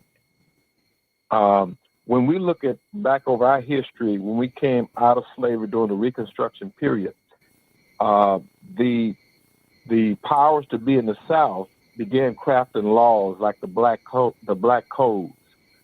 so that if you were caught loitering in town, you could be arrested and hired back out to the plantation. That was a way to put black folks back on the plantation to give white folks more free labor. And just as our other brothers pointed out, when the Civil War was over, the slave master was given reparation. But there was discussion about giving reparation to the former slaves. And there were attempts to try to repatriate some of us back to Africa. That is our history. We can't let anyone romanticize it, sanitize it, or distort it. We gotta walk. We gotta be true to history, or it will repeat itself. And that is why we got to be careful about our children, how they're being educated. We must educate our kids, because if they don't know the way, if they don't understand what the struggle has been, then they can't continue to struggle. And that's what the DeSantis and the Lindsey Graham and the other MAGA cult members want to do. And they talk about wokeness, and there's a whole lot of wokeness going on this phone right now. There's a whole lot of folks talking wokeness. And I'm talking about, when I say woke, I mean aware, enlightened. Let me talk. Hold on, mistakes. Of what the struggle is. And they hate this term. And we black folks came up with this term, wokeness. Stay woke. When we say stay woke, we mean stay aware, stay informed, keep your eyes on the prize. Don't let nobody bamboozle you. Don't let nobody hoodwink you. And that's what we mean when we say stay woke. I don't know what the Santas mean. But we're going to be woke, and we're going to wake up everybody else. In fact, we waking up folks around the world. George Floyd showed you that. So let's all stay woke, and let's all continue to teach our history the way it is, because the only way we're going to get America to do right is for us to stand up and be men and women and walk in our truth. We're not going to be walking nobody's lie or their myth about who we are. We know who we are, and we're going to walk in that. And now, if America wants to be whole and to live out her true meaning, what is on paper, all men are created equal and all this stuff, right? And then this liberty and justice for all this kind of stuff. If she really wants to be all that, she got to live that, and we got to help her live it. And so we can't play games with nobody. We love everybody. Yeah, we believe in the word. We believe, some of us, we're Islamic and other religions or whatever, but we believe in truth. And we believe in standing on truth. So anybody else got a problem with that, they got a problem. We don't have a problem. Wow. Good deal. Let me see who I say what's going to be next. I say, Paul, you up next, brother. What's on your heart? Okay. Yeah, well, we've talked about this exact discussion topic on the show other times before, and it's a lot. I mean, I agree pretty much with what everyone is saying about the damage and harm, and kind of want to go back to what Pete was talking about for a minute. I think there is sort of a spiritual component to it in that, there is racism in this country still. People think that races are different, or some are better than others, and things like that. And it's really hard to make progress when people have that mentality. So your question was, how does America pay for its bad deeds or something to that effect? The evil that is done. Yeah, I mean, it's like people said, it's pretty much impossible to, rewrite or change history. So all we can do is find policies that are going to move us forward. I know the reparations topic has become real popular in the last few years, but I mean, I've studied the poll numbers on it, and it's huge. Something like 80% of white Americans are against it, and something like 80% of Black Americans are for it. I mean, why do you think, Paul, there's such a divide? Because you say 80% of one is for it, and then 80% of the other is against it. Why is there such a divide? Why is there such a gap between? Well, different life experiences, but I mean, I think the thing is, I think it's not a politically viable point. Look, I've seen the polls, I've talked to people, and you'll go on to look at a news story like San Francisco had that plan. They were saying $5 million cash reparation and free this and free that. And you go on to any news site and read the comments, and it's like everybody's, almost everybody's against it. So I think there's better uses of our energy and time. Let's focus on things that are more achievable, you know, like healthcare and fix the education system and all these things. Paul, we have to be, you know, brother, that's a heck of a statement you just made right there, brother. You sure you want to say it like that? Which one? What you just said about there's greater things that we need to concentrate on. I see Rico. There's greater things that we need to concentrate on, and we need to put our efforts toward. It's almost that it could be taken off, and you may not mean it this way, but it could be taken as you saying, it happened, get over it, let's move forward. We got other issues, we got other fish we got to fry. We ain't got time to deal with that. And that's what it could come off in that way. And so I just want to give you opportunity to clean it up, man. So go ahead. Yeah, no, it's not about get over it. It's about let's focus on policies that are actually able to be achieved. So if you have 80% of whites who control the politics and control the money system and all this, who are against it, you're not going to move that many people to this other side. So we focus on things that help, you know, help all people who are struggling. But Paul, I think you have a better opportunity. Is it a bill? Is it a bill that's old? Do you think it's a bill? Do you think? Is it a bill? And I'm asking you. Is it? I'm asking you for your opinion. Is it a bill that's old? Is it a bill that's old? It depends. I mean, the details. It's all in the details. Wow. You know, I mean, if you, that's what it comes down to. I can't just say, just blank check. Let's look at some specific details of what you're talking about. We didn't say, we didn't put a specific amount on it. I say, is it a bill that's old? So I should I, if I'm over the California educational system on the Board of Education, should I expect you to come and work, let's say 5 years without getting paid anything? And we know that it was more than 5 years that we're talking about, but I'm just putting it out there so we can have a visual. Am I to expect that you're going to come and work for me for 5 years and I don't pay you a dime? That's the same situation, No, Paul. I mean, that's the same situation, brother. Your pause answer the question. Go ahead. Go ahead, brother. Go ahead. Yeah. Okay. Yeah, I mean, we're getting into areas where, you know, people will tell you. I guess you'd have to ask people specifically why are they opposed to reparations. Mm-hmm. Like one of the things that Kurt brought up earlier was he said, well, you know, everybody got reparations in the past.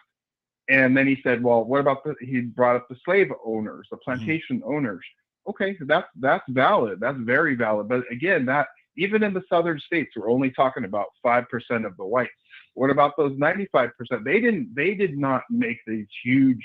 These are poor people, so they have to pay these amounts. I mean, it's just not.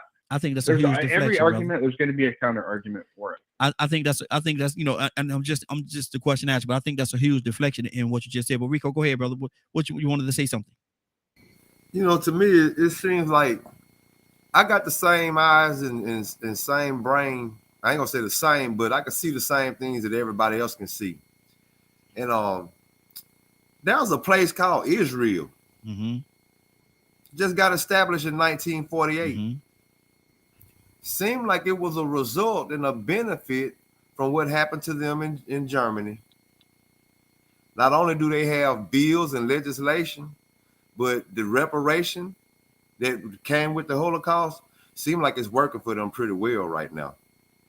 Look like it might be a pretty good game plan for America to use. Oh man, they run Hollywood, they run the banks. Ooh, they came from the bottom to the top just like that, and you can't even say nothing about them. They got protections and privileges. Let's protect these people. They've been persecuted. Oh Lord, they got wiped off the earth. They've been treated so wrong.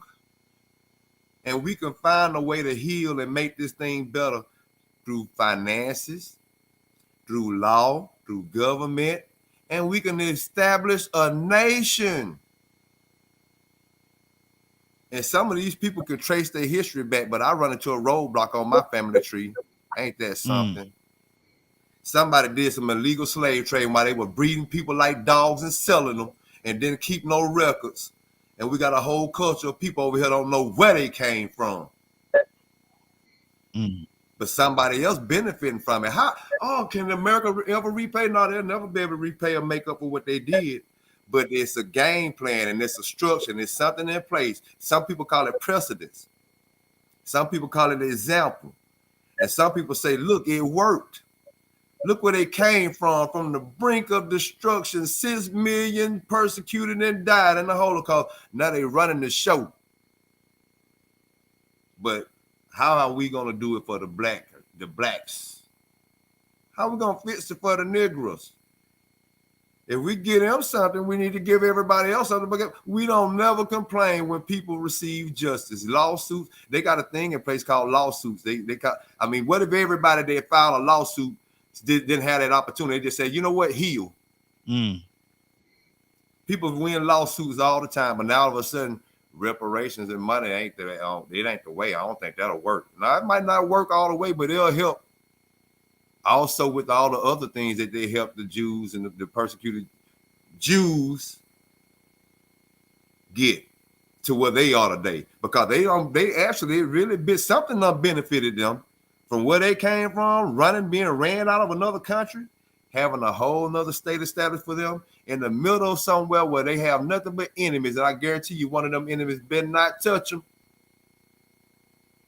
They better not touch Israel. What we gonna do for the blacks?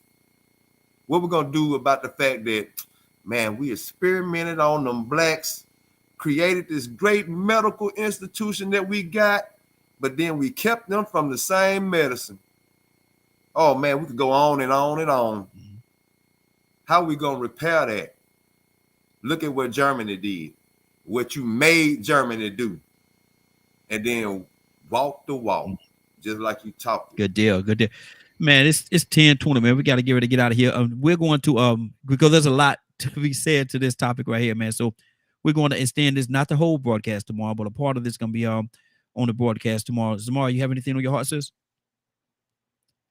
Not really. I mean, I can only repeat what I've already said in the chat, honestly. And I don't think any amount of money is going to fix any problem, whether it's reparations, restitution. I've received restitution from when my stepfather sexually abused me. The state awarded me that. It didn't fix anything. Yeah. It didn't make the problem go away. It didn't make the hurt or the anger that I felt from that any better. I actually stopped cashing the checks because, one, what they offered me was it was laughable.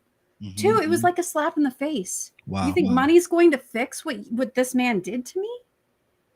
That doesn't fix anything. My path to healing is my own responsibility. Mine.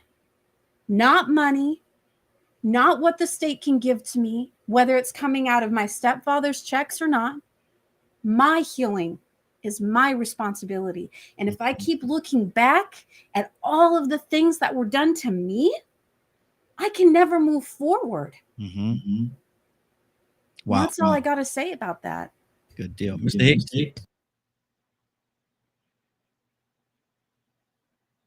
Oh, yes. Yes, sir. Wow. He ain't think I'm going to call on him, see? Yeah, I know. I was geared to listen. But I just get really frustrated when I hear people put this thing in the context of a left and a right thing, Republican and Democrat thing. When they start throwing down one side, let it be open. Look all over. I mean, I think it was Joseph he always come in on that side of the issue, right? But right now, with what's going on in the news now, all of this Biden stuff, all of this family stuff, man, you don't never say nothing about that. Just one side to be fair down the middle, I say. It ain't just Trump and his bad guys. It's the guys over there too. We caught in the middle of a game. Can I respond? Absolutely. Hold on. Well, hold on. Ms. Hicks, will you finish? No, I'll let him respond. I put my point out there because it's every time he speak, I hear this whole. Yeah, and I do it on purpose because first of all, I don't speak into your own purpose. That side of the argument. Trump told us, what do you have to lose? What in the hell do black folks have to lose?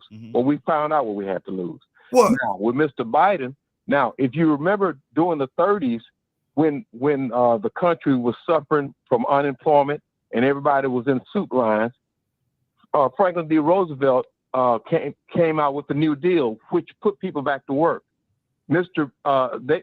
Trump was talking about the infrastructure bill to put people back to work, but you know why they didn't want to put people back to work, my brother? Because that'll stop the crime in black community, and that'll put black families together. Because when black folks got good jobs and can take care of their families, we could make our families whole. That's why they didn't want the infrastructure bill. Now, Mr. Biden came with the infrastructure bill called Build Back Better, and they didn't like it. And he is trying to give jobs where you got to remember now, in the 80s, the factories jobs went overseas for cheap labor. They filled the vacuum with crack cocaine.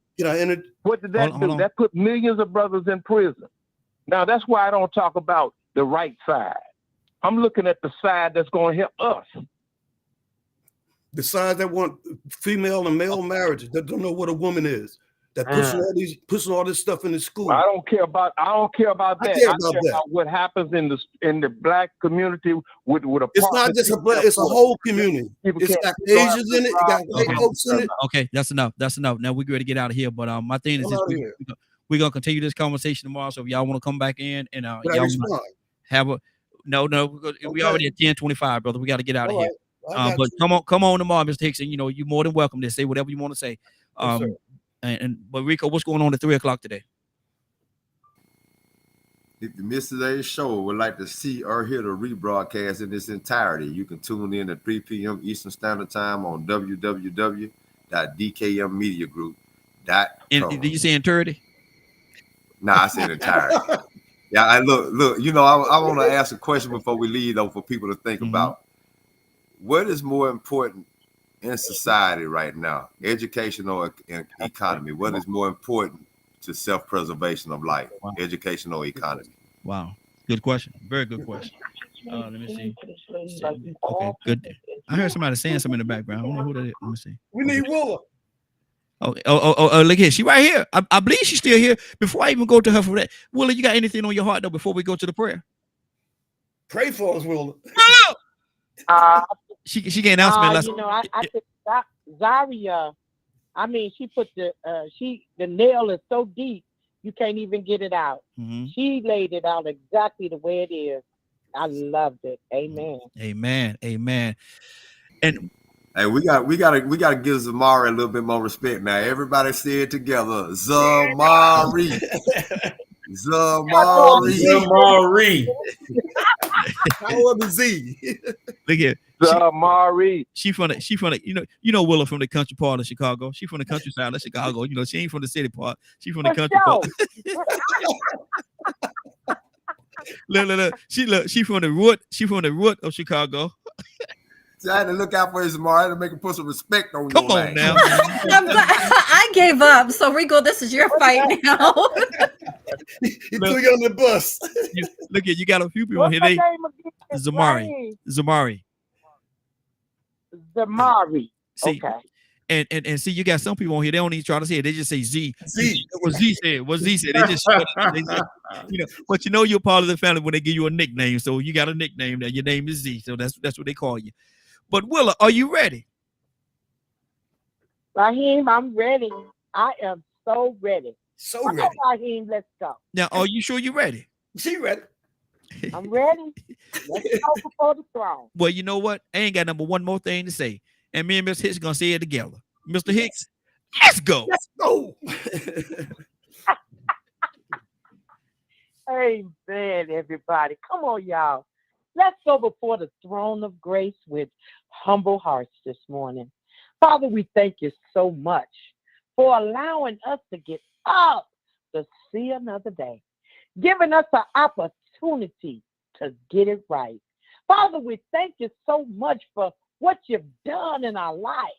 If you don't do anything else, Father, you've done enough. Yes, we thank you, Lord, for allowing us to commune one to another, to get to love on each other as brothers and as sisters, creating a new family, the morning glow.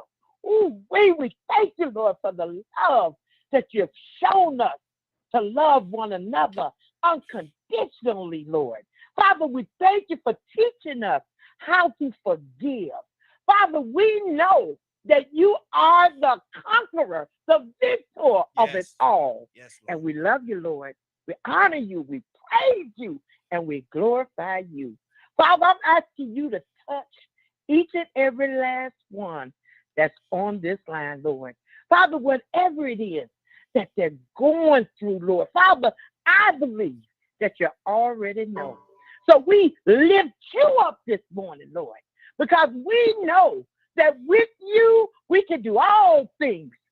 And Father, for that, we say thank you. Yes, Lord. So I'm asking you, Lord, to continually allow the protection of the Holy Spirit to surround each and every last one. Thank you, Lord, for the morning glow. Thank you for Raheem and his family in Jesus' name. Amen, amen, and amen. Amen. Amen. Tucson. I got to go to Tucson. Tucson acting up over there, man. What's on your heart, brother? Man, anywhere, anybody that says, ooh, we in their prayer, man. Boy. Lord. When they say that, you know, they in that. That don't do nothing for nobody else, but that do something for me. Ooh, we. Yes, sir. Cassandra. Yes, sir. Anything, yes, sir. Anything on your heart before we get out of here? No, thank you so much. Okay, good deal. Anybody? I'm gonna give you about 30 seconds. Anybody got anything? Go ahead, Rico. Paul.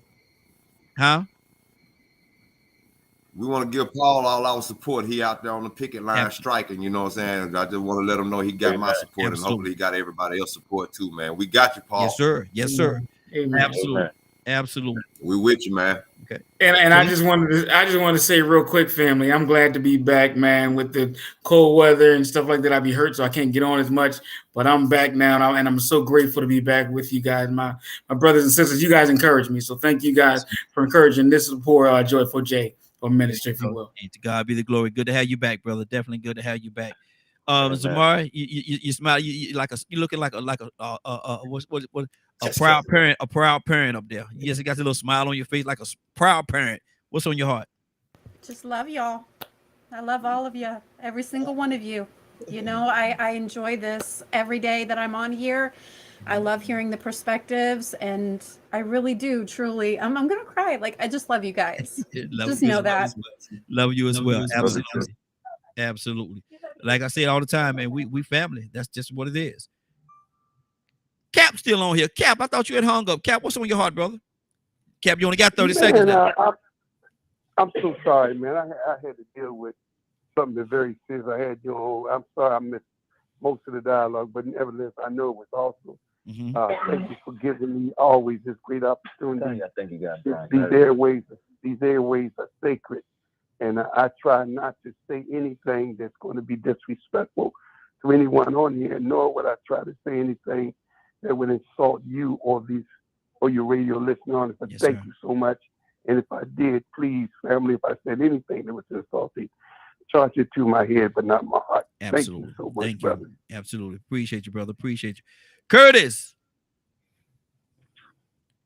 Yeah, what's up, bro? 30 seconds, brother. 30 seconds. Talk to me. I'm with Cap on that. Time's up. Charge it to my head. Not my heart. Yes, sir. I just have one question that I want to leave everybody with, because when I ask questions, I genuinely are asking questions so that I can gain some more clarity and understanding as to what's going on. But I have one question, and the question is this: does it seem to me that every time we have to speak on an issue, and I'm not just specifically saying we as in us in this circle right here, but I'm speaking in terms of the circles everywhere. When the topic of repayment or the topic of getting righteous, doing right by the African American community, it's a problem. But when the topic is doing right by every other community, it is never a problem. And I'll end in my 30 seconds in saying this. If y'all don't believe what I'm saying, there's an organization, I believe it's called ACAP. That organization meets every 3 years, I think it is. It's every 3 to 4 years. Their meeting is specifically about the reparations that have been paid to the Jewish community for the Holocaust. And what happens is the nations that are involved in that meeting decides if Germany has paid enough or if they need to pay more. Mm-hmm. The Absolutely. last time I paid any attention to it, it was 2004, and they were awarded another $16 billion. So Now- I'm just gonna leave it there. Now, Curtis, I'm just Curtis, curious. your clock is set up a little different from mine, man. Cause it seems like a little more than 30 seconds there, man. Your clock is set up a Well, little I'm different. sorry, than your I'm clock is sorry set I up went different. over, brother. Hey, Badger, 30 seconds. 30 seconds ain't enough for me right now. Okay. I hope everyone has a beautiful and blessed day, and I hope we continue this particular topic tomorrow. We will. Because I got some things on my chest I want to get off to. Okay. Cool beans. Cool beans. Oh, you got some wind. You got like say you got a little wind in your jaws over there. Got a little wind in your jaws. Did I miss Mr. Hicks? Yes. Yeah, I'm sorry. 30 seconds, Mr. Hicks. 30 seconds now. In order to speak truly, in order to have free speech, you must risk offending someone. Mm-hmm. The only way we could come to agreement is we all speaking honestly what we really, really believe. Mm-hmm. And that's the value, that's the thing that came from the Judeo-Christian value where the creator came into the earth and said this here, your value, you are valuable. What you see, what you hear, what you speak is invaluable. We need to hear from you. And if what you're saying is not correct, the community will bring you into a line, but not to speak what you really believe. And I believe too much of us as Christians, right? We take a line to a political party rather than to the gospel, rather to the higher principles that govern what's right and what's wrong. Which side is right and which side is wrong? Who want a man to be a man and a woman to be the woman? Who want to keep these freaks out of school teaching these kids this stuff and who don't? That's the future, our children. All the other stuff, being political, taking your political alliance as a religion, is blasphemy. Hey, Mr. Hicks, let me ask you a question, Mr. Hicks. I want to ask you a question. Mm-hmm. Did Curtis give you one of his clocks, one of his watches?